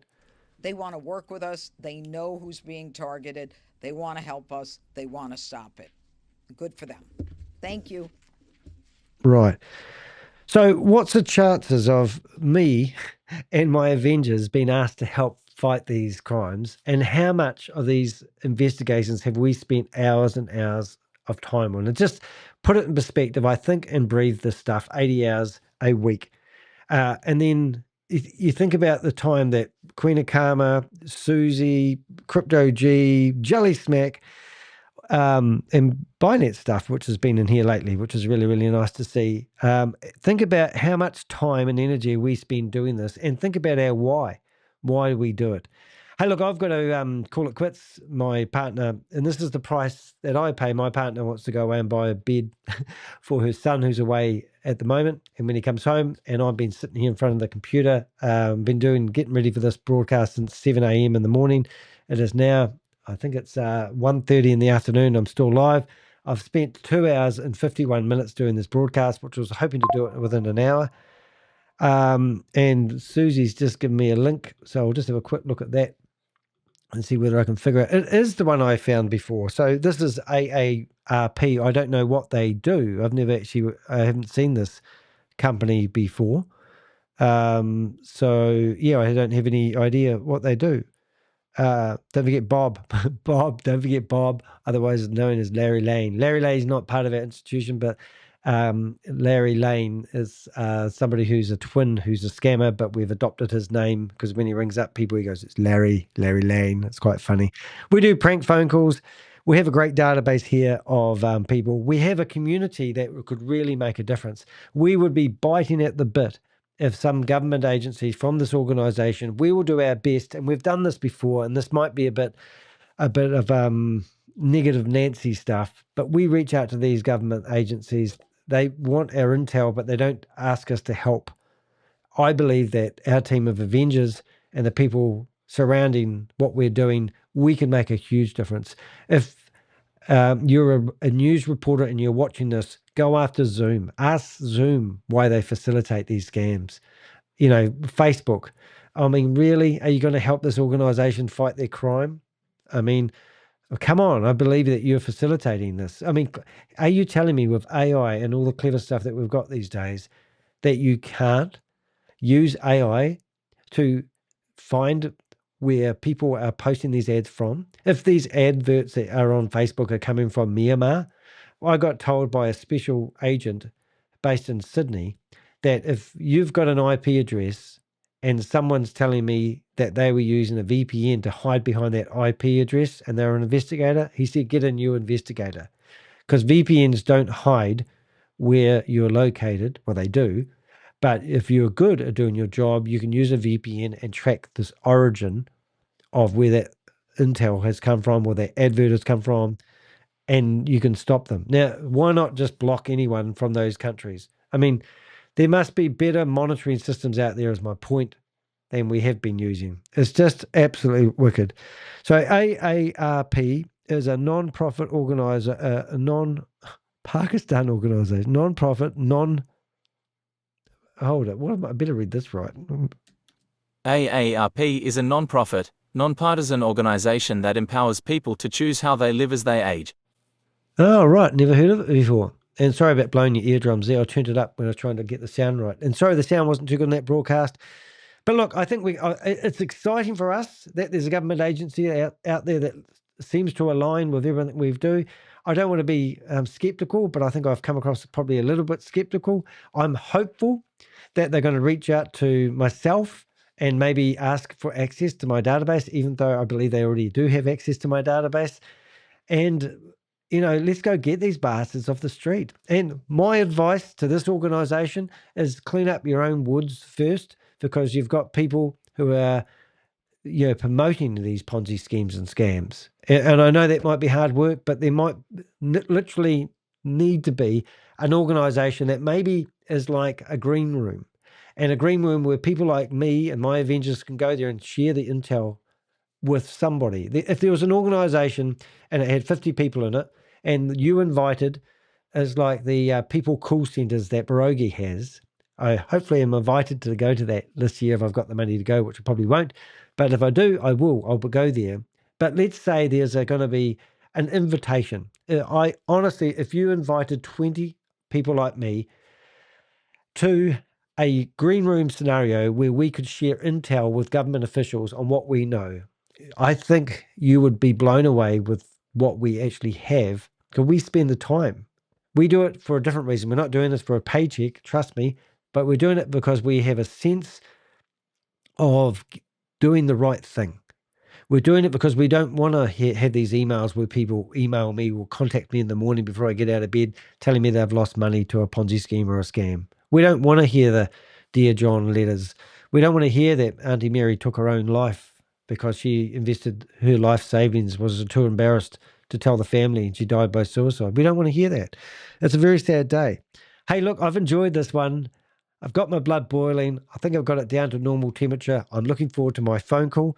Thank you to everyone in the chat room today. It's been a blast. If you can support me in what I do, I would like to do this full time. You can go to my website. You can join my YouTube channel. If you can't afford to do that, all you need to do is often say to people, just make sure that you are subscribed. I've even got a button to make it look official. Look at that. Click, hit that bell, and you'll be notified when I go live.